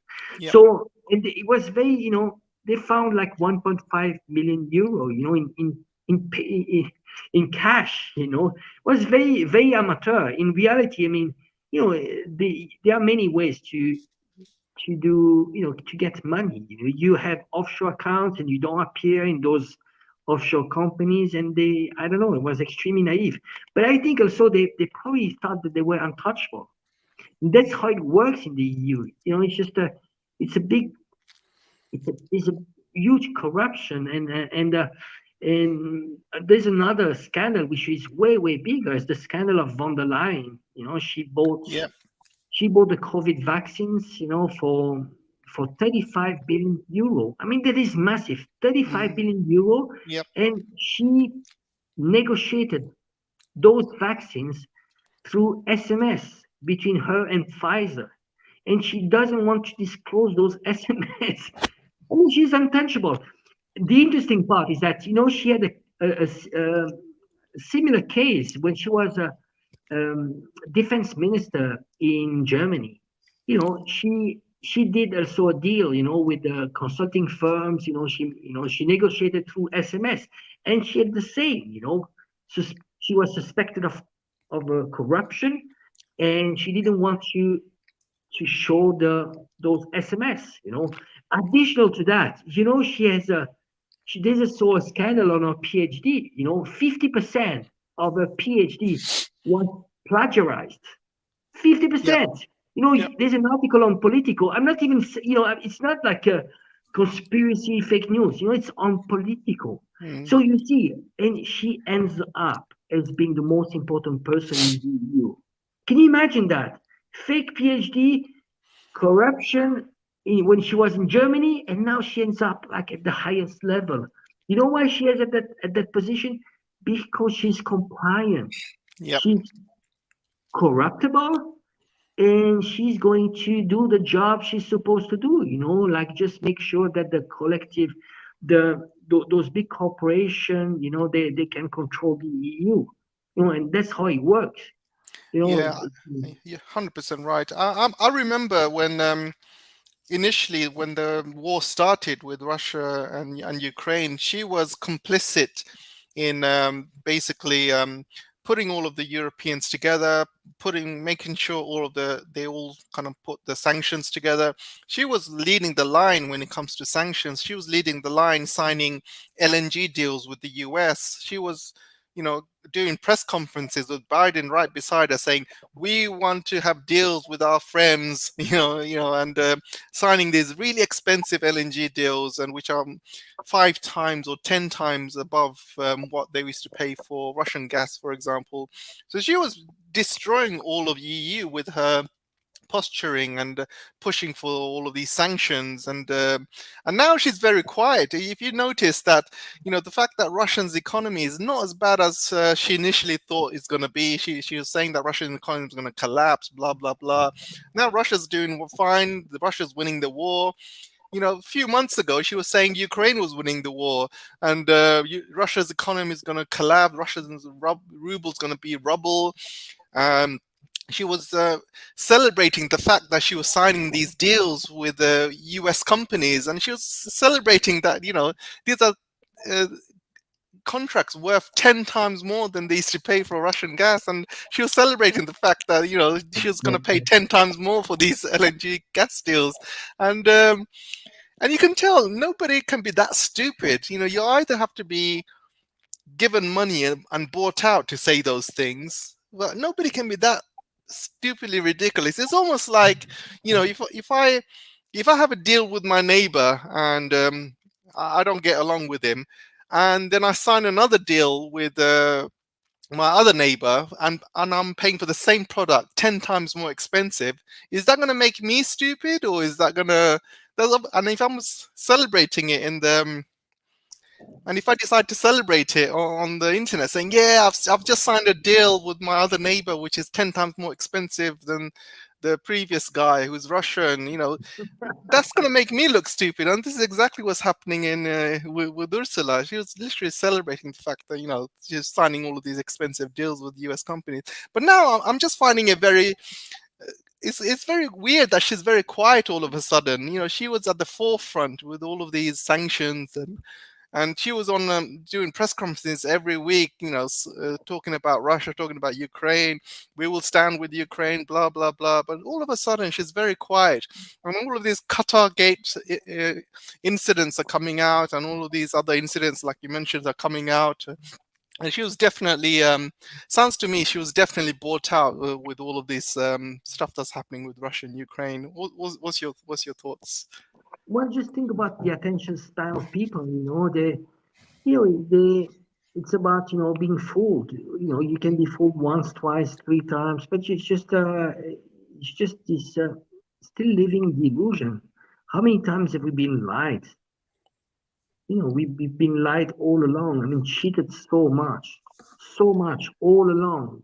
Yeah, And and I think you had some movements that people just protesting. We saw that in France, really. I mean, France, you know, was they were like condescending of those people. I mean, the poorest people in France, coming from the province, not from Paris. They had they came out in the street at the beginning because the price of gas was too high, and they were struggling. The people in survival mode. And ultimately they were asking for more democracy. Referendum right and so on. But you know what they did? The French police was the most violent. I think they killed 10 people altogether. yeah, yeah, They shot eyes. They were aiming at eyes. I mean, the head. I think. I mean, dozens of people they lost an eye. yeah. I Of don't know. I don't course. know how many they lost a hand. Because some of the grenades. There Yeah. were grenades. Some kind of grenades that explode. I mean, I mean, some people they thought they were like tear gas. And Yeah, they yeah. And destroyed them if to the this solid if gas. this happened in Hong Kong, if this happened in Iran, for example, you would see the headlines everywhere in all the Western papers saying, "Oh, look at China's really strong arm tactics against demonstrators. Look at Iran, what they're doing. This is against human rights." But when it happens in France, no Western paper will cover it. No, not even one No, will no. cover it. In Hong Kong, I was living, I live in Hong Kong.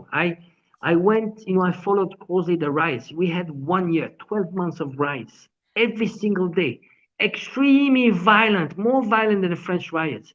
You know what? There was not a single death.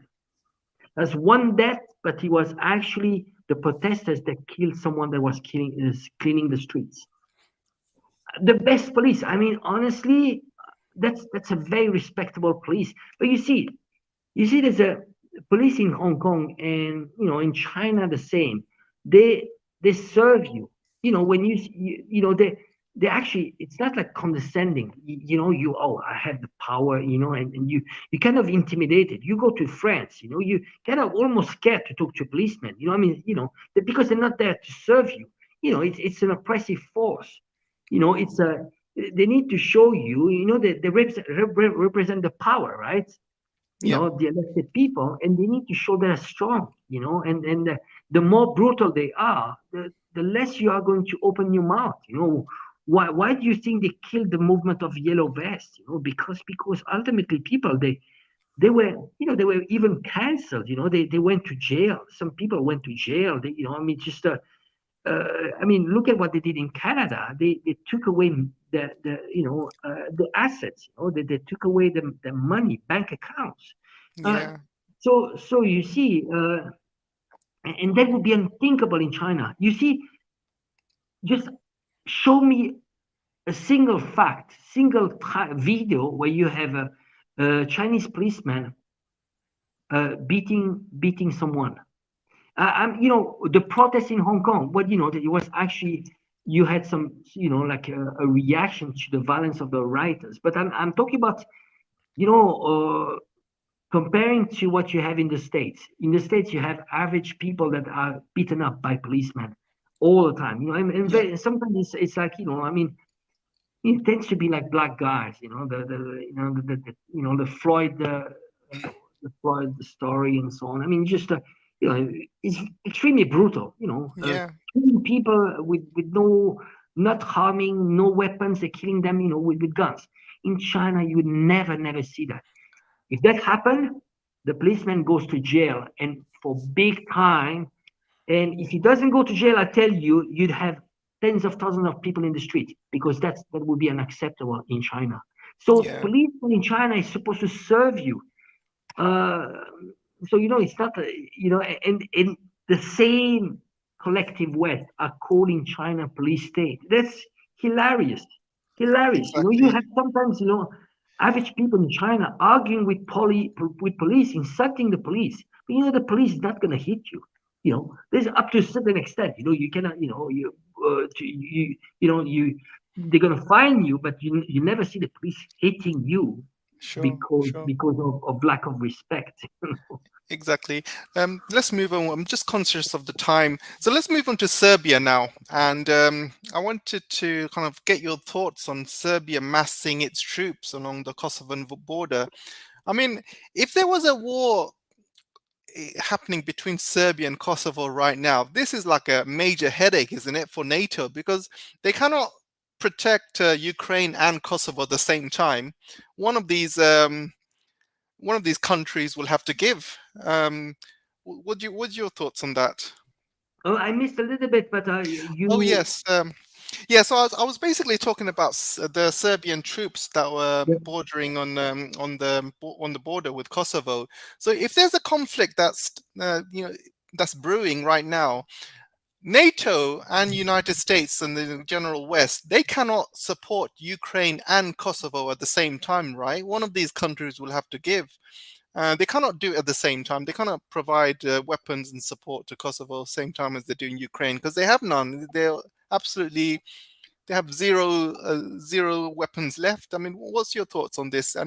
And do you think this is a good time for Serbia to be to go into war with Kosovo because the West is completely heavily infatuated with Ukraine? What's your thoughts on it? How do you think this will play out?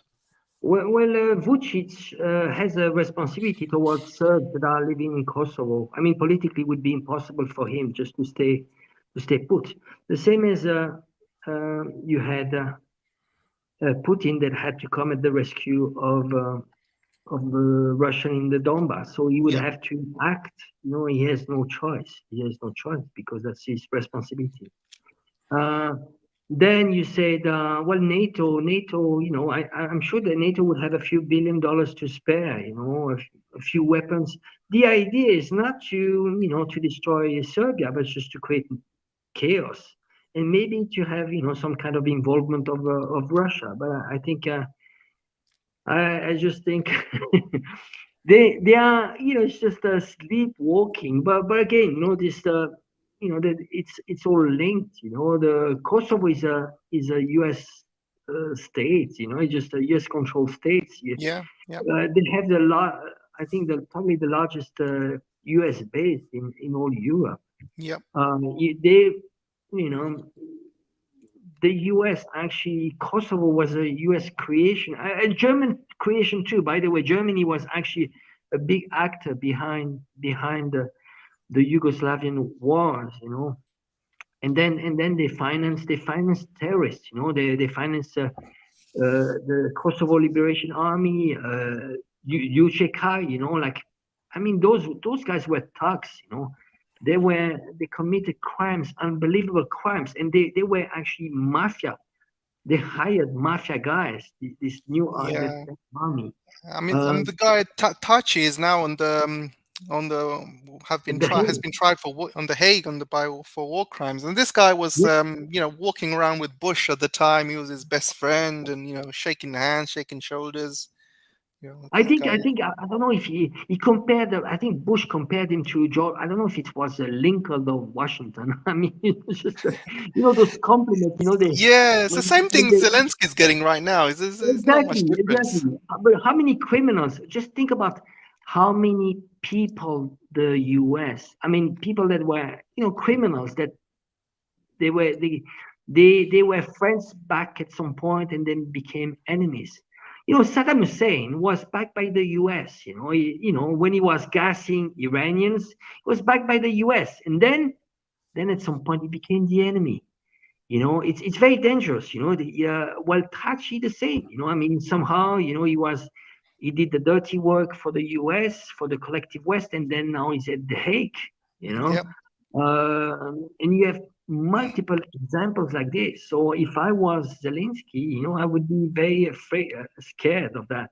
Because uh, Bin Laden, just think about Bin Laden. Bin Laden was, he was the fighter for freedom when he was fighting against the USSR.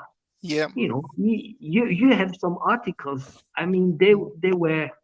He was the big liberator, the hero, and he went from being a hero to September 11. Yeah, but according to Hollywood, Rambo was the liberator of against the USSR. I know. I I wouldn't be I surprised. don't- I wouldn't be surprised if some people might believe that that Afghan war was won, and so on. Just, it was won by it's sad. Rambo. Yeah, It's sad. Just think about just what Hollywood did the to people. Just on World War II. How if you talk to people, average Joe in Europe, they all believe that the U.S. won against Germany. I mean, that's ridiculous.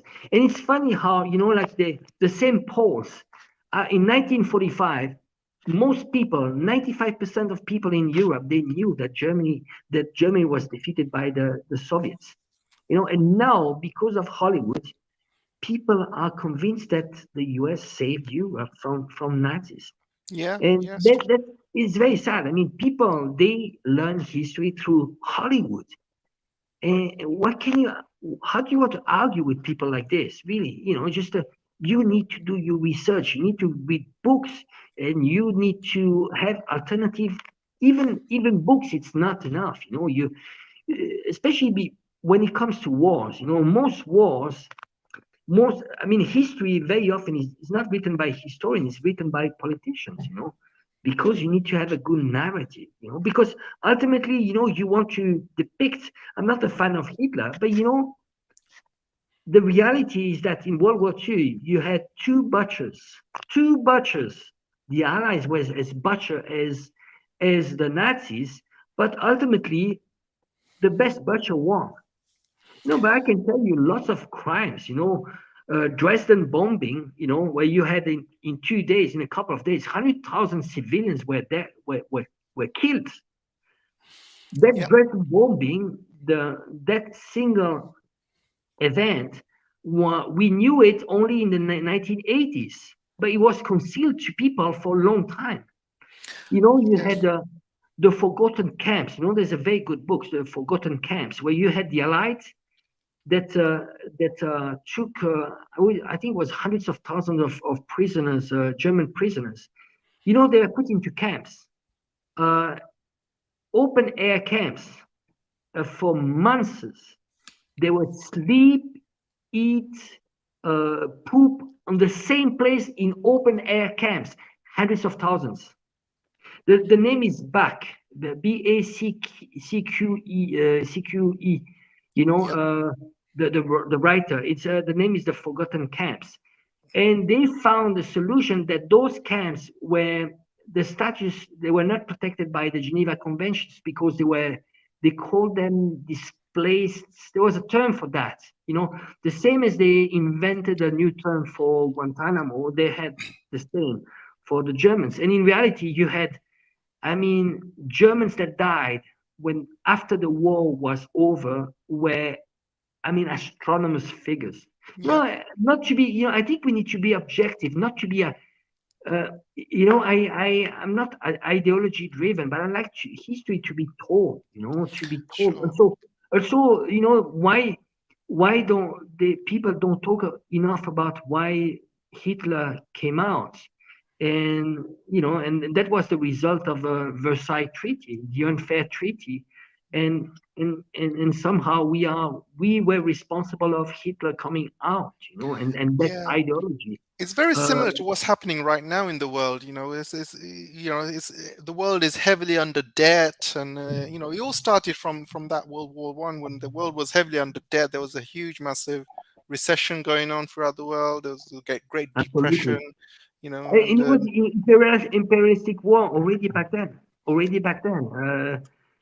So you see, you had, and actually, the Germany in World War One was probably less guilty than the Allies. Really, when you look at what happened, the Allies, they didn't want, this upcoming power, and Germany was extremely dangerous because it allied with the Ottoman Empire, and the Ottoman Empire had access to oil because back then it was already oil, was emerging, mm, was the new gold, yep, and there was this what they called the Baghdad Band.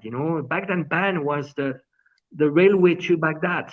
It was from Germany all the way to Baghdad, and so because of this railway, they would have access to oil, and, mm, and there was and by coincidence that railway was going through Serbia, by coincidence. And so you see, uh, the problem is that most people you can understand today only by just going back to history. There's no way. If you yeah, just do a snapshot, sometimes it's not enough. You need to go so much back in history. sure. So You need to go back. Sometimes you need to go back to Napoleon. yeah, Napoleon, and you need to do revision. Revision of history is very healthy. In reality, history needs to be revised all the time because the yeah, perception is changing through time. There are things that actually exposed, through times because very often it's politicians need to have a convenient history to write to you, to tell you, because otherwise it's very inconvenient. So the work of historians, just to be able to go back and just to rewrite, to correct it, yeah. and So so talking the about problem is that yeah. we need So to go talking back about so much. Yeah. Yeah. So talking about history, can we talk about the difference between Kosovo and Ukraine? Because the reasons why Kosovo exists today are the reasons why Russia is going into Ukraine to save the people of Donbass, for example. People don't really look at the differences. Can you kind of briefly explain that?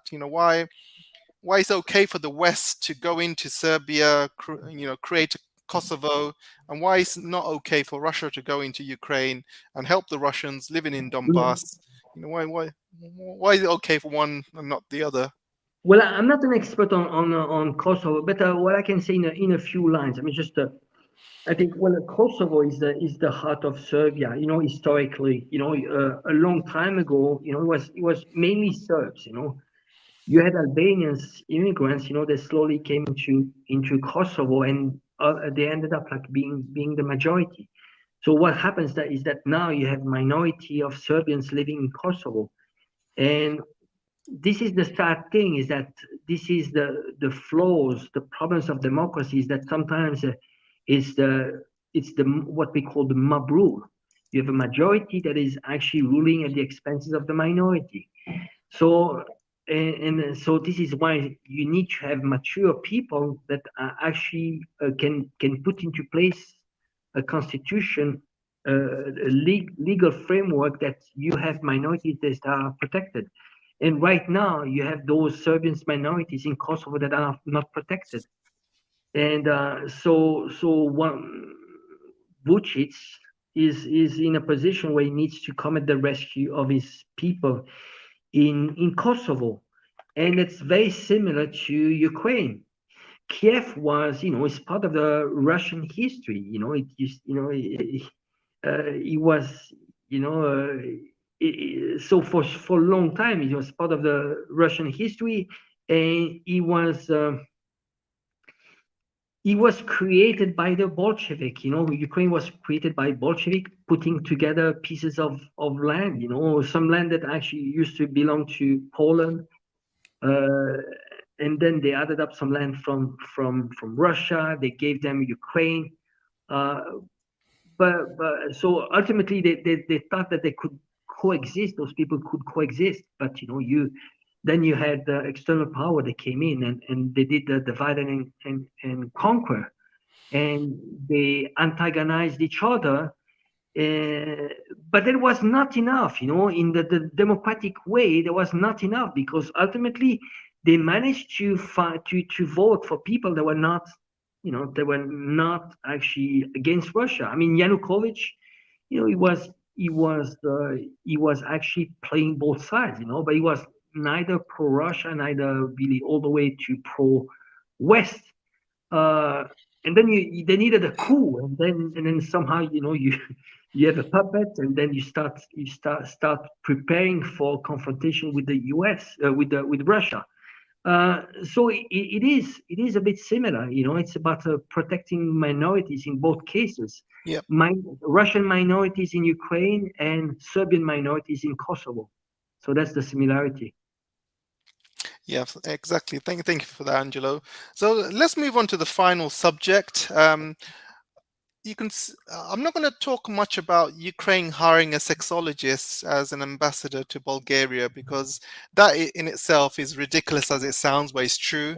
So Ukraine, we can talk all day about all the ridiculous stuff coming out of Ukraine. So we'll ignore that for the meantime. But I wanted to talk to you about the significance of Medvedev going to China, because, as you know, Medvedev is not the head of state, and President Xi Jinping will only meet, the head of states. So if he goes straight to the top, so President Xi would meet Putin, he would meet other heads of state.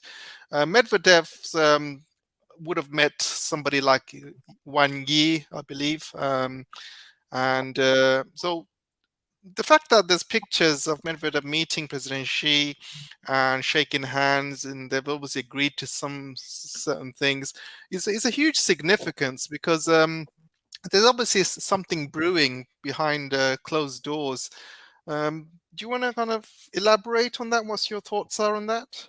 Well, I think we need to put into the perspective of the timing. Putin was meeting he was going to Belarus, was meeting with the army. So basically they're preparing for an escalation. I don't have the details. There's lots of speculation. But there are troops, massive Russian troops in Belarus. There's this building up of 300,000 troops extra, this mobilization that actually they train, that are getting ready on the front. In addition to that, you have depleted forces on the Ukrainian side. So something is happening. While something is happening, at the same time, you have Medvedev meeting with Xi Jinping. So somehow you need to understand that Russia is checking with its partner, its main partners all the time. And I think whenever he's going for something big, he's checking with his main partner, with his China, saying, well, you know what, there's going to be an escalation. This is what we are going to do, and so on. And I think now, especially now that they are going to have a build up this huge economy, not around defense, but defense is going to be a much bigger piece. Probably, Russia might double up its defense expenditure. But I think Russia at this point needs to know that it has Chinese back. Uh, de facto, it has Chinese back. Just to give you an example, there's a Siberia 2. The power of Siberia 2 is a 50 billion cubic meter per year, and that's around that's they started already the construction, the foundation, and I think it's going to be finished by 2027. But that is going to be a massive amount of money for Russia. And that is going to be replaced by around 35% of what Russia was selling to the EU. Additional to that, Russia needs China for semiconductors. Needs to and China needs resources, natural resources from Russia. So so you see, I think they need to double check all the time. Are you still on, and so on? But de facto, if you really look at everything that China is doing together with Russia, it's showing that it's really long-term commitment. But what China needs to show to the collective West, it needs to pretend that it's not all full in, that is actually kind of balanced, kind of neutral, and so on. But de facto, they're all in together. Their fate is linked, meaning that if Russia falls, China might fall too. China needs Russia, Russia needs China. They are both complementary. Just think about how powerful China and Russia can be together. Yep. Just because, well, they have, because of the relationship combined. China has lots of relationship in South America, in Africa, Central Asia. Russia is very strong in Central Asia. Uh, and then you have Russia being very strong in commodities, China being a powerhouse, industrial powerhouse. Uh, they need each other. They need each other. Yep. Um, so so I think it's just some double check. But of course, I don't know what they talked about, but it must be extremely important, especially since normally Xi Jinping needs, is a head of state. Usually you head of state meet with head of state. Yep. Medvedev Of is a bit course. lower, but I think it's another proof that the China is taking this extremely seriously, and this is not a light of circumstances. This is long term. When you do a pipeline, just think about when you do a pipeline. That's 50 years. It's probably 50 years of supply of gas. Just think about how important is that Yep. how much is it in terms of commitment. Yes, of course. Um, so yeah, I think it's a big news. It was not covered enough, and it's extremely important what happened this meeting. Yeah, and like you said, China is making sure it's not in the same position as the EU, running around begging for oil and gas all over the world. They want to make sure they get all of these long-term deals in place, pipelines from Russia, obviously gas deals from Qatar, and also loads of other deals from all over the world, Turkmenistan as well, and other Caspian countries. Iran, even they're building railway lines between Iran and China as well, and they're going to be obviously transporting oil through those railway lines. So there's many stuff that's China's kind of doing, um, and but I think the most important thing is the fact that Medvedev can meet President Xi, even though he's not the head of the state, just shows how close the two countries are. For example, China would never ever meet, you know, kind of the chancellor from UK, for example. Absolutely never in a million years. So the fact that he said yes to Medvedev, it just shows how close that relationship has become. And also, I think the West has done a significant own goal by putting China and Russia together, because over the years they probably did a good job with keeping China and the Soviet Union apart. So they had to focus on defending their own borders. So the Soviet Union put a lot of emphasis on putting border troops on the Chinese border. But now the fact that they've both come together, the US is pretty much freaking out, and like I said, they do complement each other. And China is the ultimate goal. Let's not forget what the globalists and the US's ultimate goal is. It is China. But I think what they underestimated was how strong the Russian economy is with all of these sanctions. They thought that they could easily sanction Russia and Russian economy would collapse, and ruble would collapse, people will rise up, people will overthrow Putin, for example, and then they can put some sort of friendly government in place and they're going to be unfriendly towards China. I mean, that was the ultimate goal, and this is why, you don't have to be a rocket scientist to understand what their goal was, but this has completely backfired on them. And now they're stuck in a quagmire now with Ukraine, and they just don't know what to do. And each day goes past, China is becoming stronger. Each day goes past, China is becoming more and more independent, is building up trade links between other countries, is building up railway lines, infrastructure with other countries. And there's going to come a point when it's just going to be too late, really, to do anything about it. And the West is completely freaking out about it. I think obviously this plan didn't go as they expected. They thought they can just destroy the Russian economy, and they can kind of once they put a friendly government in place in Russia, they can just surround China and pick it up, pick it piece by piece. But obviously that hasn't happened. And now you're seeing other countries which were friendly to the US now going to the other side of the pond. I'm talking about India. Only 2 years ago, 2 years ago, India was very, very friendly to the US. And how times have changed since the Ukraine war. Now they don't even have the Quad meetings anymore. That Quad thing has been thrown out the window. That doesn't even happen because India's there. They just don't trust India, and India just doesn't trust the West. And yeah, things are just, the whole globalist plan is just falling apart day by day by the sounds of it. We're running out of time now, Angelo. So I just wanted to ask you, do you have any final thoughts and final remarks before we go? I think I want to touch just a little bit about, you mentioned the friction the USSR had with China, the friction between India and China. I think sometimes they needed to show the collective West that they were antagonizing each other, but probably they were not as much as how we think they were.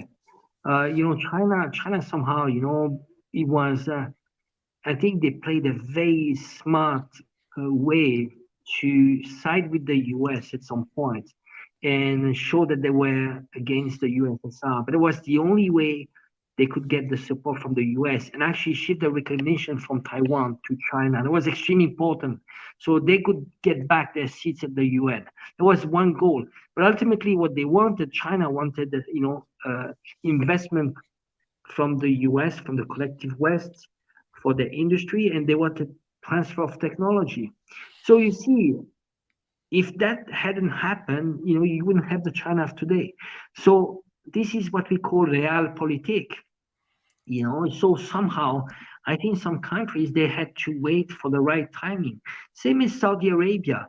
I used to think that Saudi Arabia was a puppet, they were doing everything they were told to. But no, maybe Saudi Arabia was very pragmatic and waiting for the right timing. India, I'm thinking about the same. I give you just a simple example. I think I don't know if it was 2 or 3 years ago, but India kicked out 4,000 NGOs from India. 4,000. That gives you some indication. India was slowly starting to recover its sovereignty. So you see, Now a lot of things are making sense. Yeah. Lots of countries that they were waiting for right timing. Turkey, same. Yeah. Turkey. Just think about one thing. They say you need to keep your friends close, but you need to keep your enemies even closer. Well, Turkey in 2016, they had a coup, and this coup was orchestrated by the U.S. They were partnering. They partnered with the Gulen movement. Fethullah Gulen, who's actually living in the U.S. and they were supposed to do a coup. If uh, if uh, uh, Turkey had behaved like irrational, it would have cut ties with the U.S. No, why would you do that? You are going to stay in NATO and you are going to influence the US and you are going to, you need to stay and just fight by by just doing obstruction. You play both sides and and somehow now you have some actions of Turkey. They are going to build up a Turkish hub, and they are going to transfer gas to Turkey, and there's lots of partnership, things that Turkey is going to do with Russia. Maybe not all the way, but you see, it's about being pragmatic. And so sometimes we need to look at the long-term game, not the short term. Avoid to look at listen to what people say, just look at their actions, but sometimes look at the long-term game. And sometimes you might see a country, you might think, oh, you know what, they're siding with the US and so on. But ask yourself, do they have a choice? Are they waiting for the right timing? That's the right question. You see what happened recently? Qatar, UAE, Saudi Arabia, Turkey, India, all siding with Russia or de facto siding with Russia. You want to side with Russia, but not all the way. You're not going to vote against Russia at the UN. You are going to vote, you abstain. But at the same time, you are going to trade more with Russia. India is abstaining, but somehow, it's gonna help Russia by buying more gas and oil. But at the same time, it's going to be good for the industry. And what they want ultimately is not to go all the way for, you're not going to exchange a unipolar world, Western led, to a unipolar world, China led. The idea is that they will have a role to play.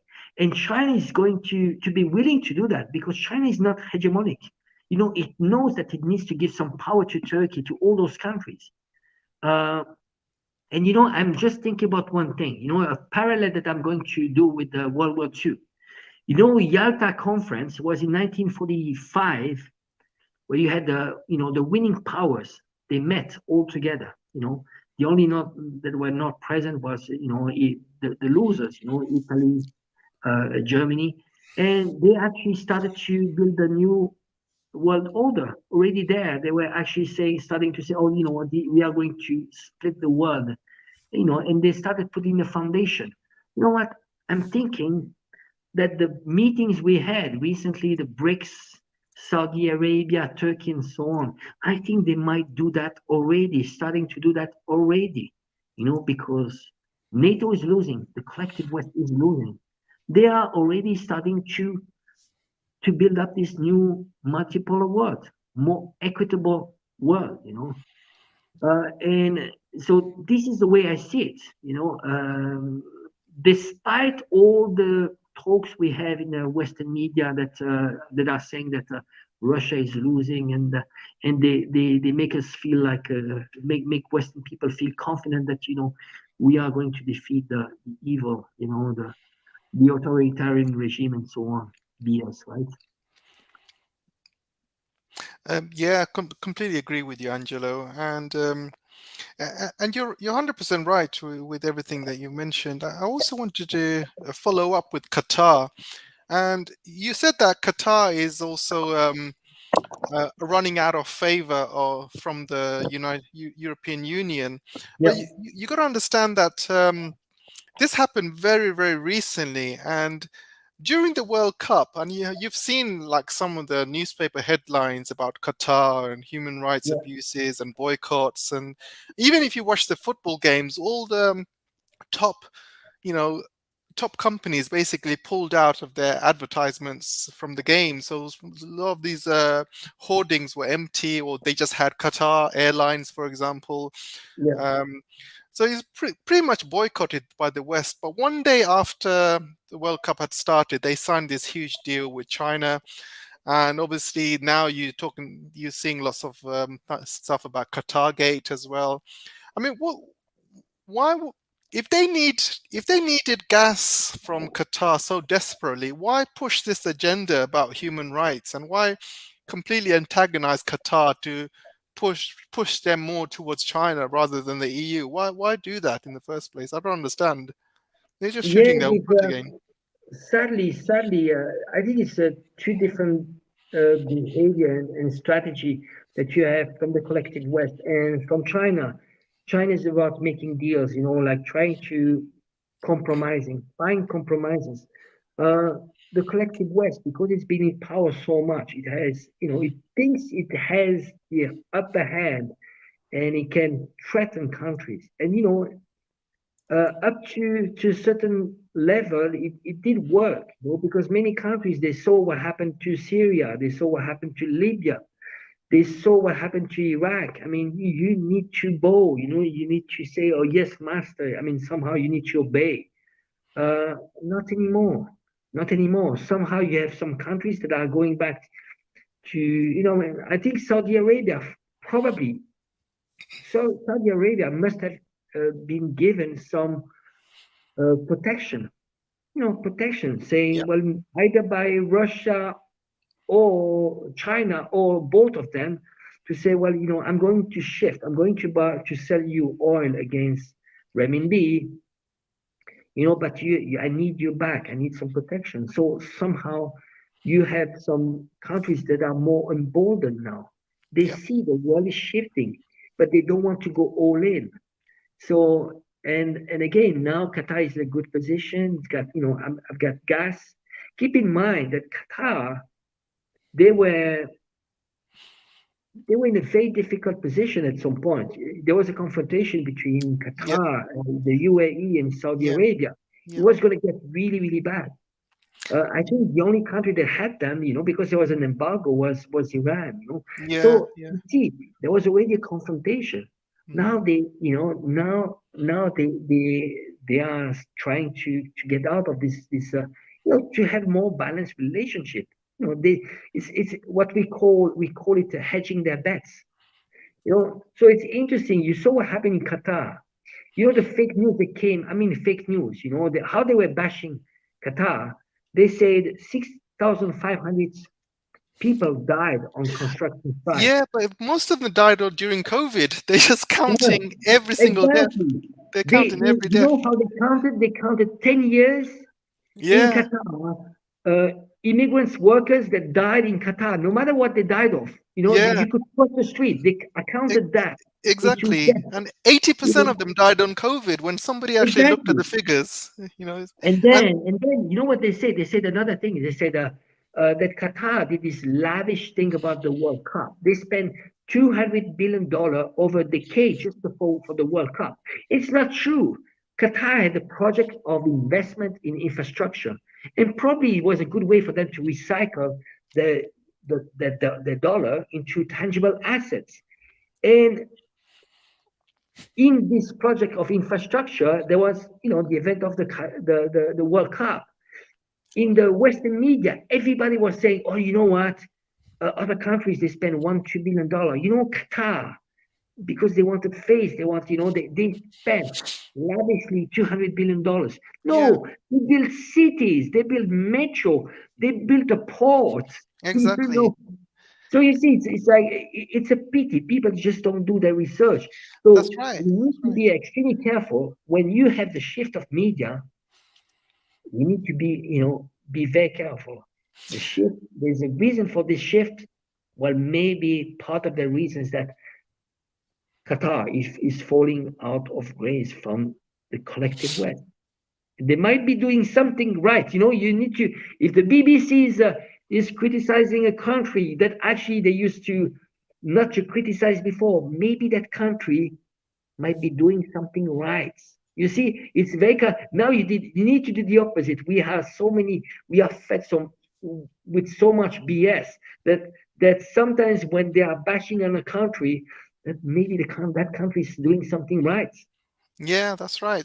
And people don't realize that most of the infrastructure projects in Qatar was done by Chinese companies. So there was no like foreign workers dying in the construction projects. These were all done by Chinese companies. The World Cup final stadium was done by the Chinese. The monorail stuff was done by Yeah, Chinese. Most of the infrastructure was done by Chinese.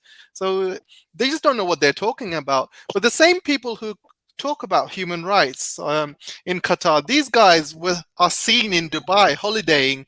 So you have people like Gary Lineker holidaying in Dubai, showing off with his pictures, and he's enjoying himself. How does he think Dubai was built? yeah. It's No, but just double again, standards. I'm not saying that the conditions are right or wrong. I'm just uh, again, just I've been to the Emirates, to those places. Of course, there's a lot of exploitation and so on. But when you are comparing the working conditions, probably the working conditions you have in Qatar are probably similar to India, maybe a bit better. You know, you know, it's just you because you'll always find people that are willing to be exploited, and it's just that's the way it is. It's just again. I think this Qatar can be criticized in many ways, and I'm far from being a fan of Qatar. Keep in mind that Qatar, Mm. has been funding terrorism. It's extreme. It Yeah, has a very bad track record. But yeah, maybe exactly. he Yeah, was he was actually protected because he was doing this dirty job. He was there yeah. was funding madrasas. Same as Saudi Arabia. Yeah, I mean You the know attacks on Iraq and Afghanistan was done from Qatar. It was exactly. done from Qatari bases and But we drone need to ask, attacks and stuff like yeah, but we need to ask ourselves: did they have the choice? I think we shouldn't oversimplify. I think they needed to have some balanced action. The same as a lot of people are blaming Arab countries for their position in the Palestinian question. But they need to ask their question now. I mean, really, just pragmatic. Do you think they had the choice? Give you an example. Like some people are blaming Egypt. Egypt was having it had a pragmatic approach. With the U.S. on the Palestinian question. But Egypt had never any choice. They that. went to war, they lost. They had so many problems. Ultimately, you need to think about your own country first, and when you'll be able to solve the Palestinian question, maybe you do that. So I think somehow, that is something really interesting, and that something that could change with the multipolar world would be probably the Palestinian question, because ultimately Israel can do what it does because it has the US on the back, Yeah. and very often you have lots of conflicts that are not being resolved because the US is always in the middle. Another example, Pakistan and India. Well, you have the US in the middle, which is antagonizing both countries. Once the US is out of the equation, you will have lots of conflicts that will be solved, Yeah. Yeah. including the tensions between Dalai Lama, the Tibet, and China. Once Dalai Lama doesn't have the funding from the U.S. And he doesn't have the pressure. Once you have puppet, the problem is that once you have puppet, you cannot get out. You are Yeah. hostage. So Well, even of now, course. probably the I Dalai mean, Lama could be willing to negotiate with China, but he can't. He can't. It's just so we see this is really the realpolitik. It's a mistake to do a snapshot, and I think some smart politicians are looking at the long-term game. You do some concessions, you bow your head, and some other countries are just, it's a desperate case. You cannot do anything. I mean, just the countries like like vassal states that are occupied, still occupied after World War II, like Italy, like Germany, and so on. I mean, you have average Joe which is completely brainwashed. There's no way. There's no Mhm. way that it's gonna get out of this vassalization. I mean, they're willing to destroy their own economy because they think that Uncle Joe is going to is doing everything for their good. I mean, Ye- to Yeah. the extent of accepting that Nord Stream 2, Nord Stream pipeline being destroyed is a good thing for them. Why it's going to destroy their own economy? I mean, how absurd is that?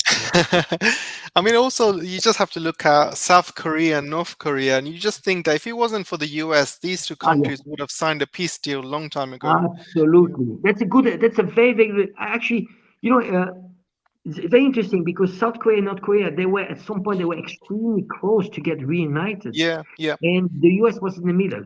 Same as in Taiwan. In Taiwan in 2014 and 15, there was a trade agreement to be signed between Ma Ying-jeou, the president of Taiwan back then, and Xi Jinping.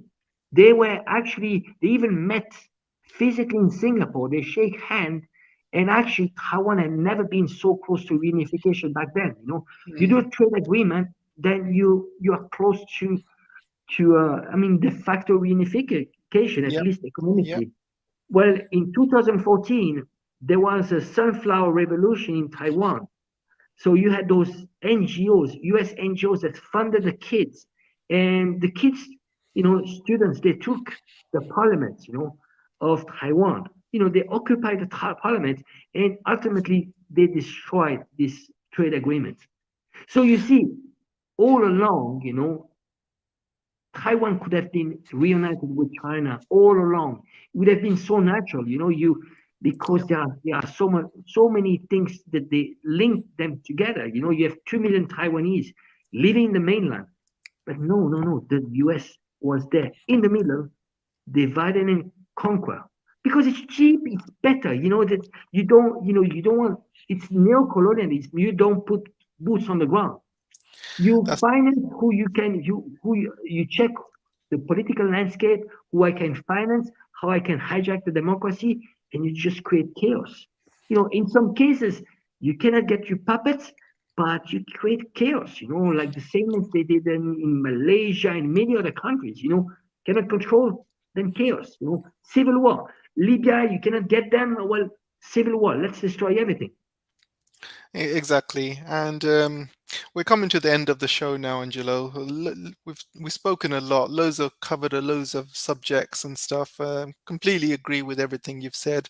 I hope everyone's had a good time listening to us. And yeah, I just wanted to make sure everyone's having a great holiday. And yeah, I just wanted to kind of cover one final thing you mentioned. It was on the tip of my tongue now. We were talking about, was it Korea and Thai? Oh yeah, 2014 seems to be a year of color revolutions and coup. You mentioned what happened in Taiwan, but also don't forget what happened in Ukraine as well. That was the In Hong year. Kong too, With actually, Hong Kong, at the Hong Kong same as well. time, Hong Kong, Yes. they had a movement called Occupy Central. Yeah, so 2014 seems to be that year where US seems to have pushed a lot of these color revolutions and Maidans and what have you know. So this seems to be the year of the NGO basically. So a lot of people don't realize that, but yeah, 2014 is when it all started, and now you can see the effect of all of that stuff, and you can see how the world has gone from 2014 to what it is today. So thanks a lot, Angelo, for all of your My pleasure. I valuable. want to say hello to everybody. I see the messages, lots of nice messages. Yeah, AJ, thanks for inviting me. Just and always a pleasure. Keep it up. yeah, thanks. People that are watching, support AJ. I think AJ is doing a fantastic job. If you can support the channel, I think so. AJ can do this full time, right, Yeah, AJ? yeah, exactly. No, appreciate that, Angelo. Appreciate everyone that's come join us, everyone that's supported us so far. And yeah, I just wanted to kind of wish everyone a happy new year if I don't speak to them. Wish everyone that's having a great holidays. And you too, Angelo, have a great holiday. You too. Enjoy your time with your family. Give my regards to your family and stuff. And yeah, looking forward to another year of this mainly next year. I love to say I'm looking forward to it, but it's going to be the same old usual, as you know. But yeah, thanks for coming on and spending your time to talk to us. And thank you for all the viewers, all the moderators. I really appreciate you guys for coming on. I know we had the Gonzalo Lira show in parallel, but really appreciate the loyalty that some of you have shown by coming here as well. So thanks for that. So until then, we'll see each other soon. Thanks again, everyone, and thanks, Angelo, once again. And hopefully, get you back on the channel. We'll speak some more. Thank you. Thanks. Bye.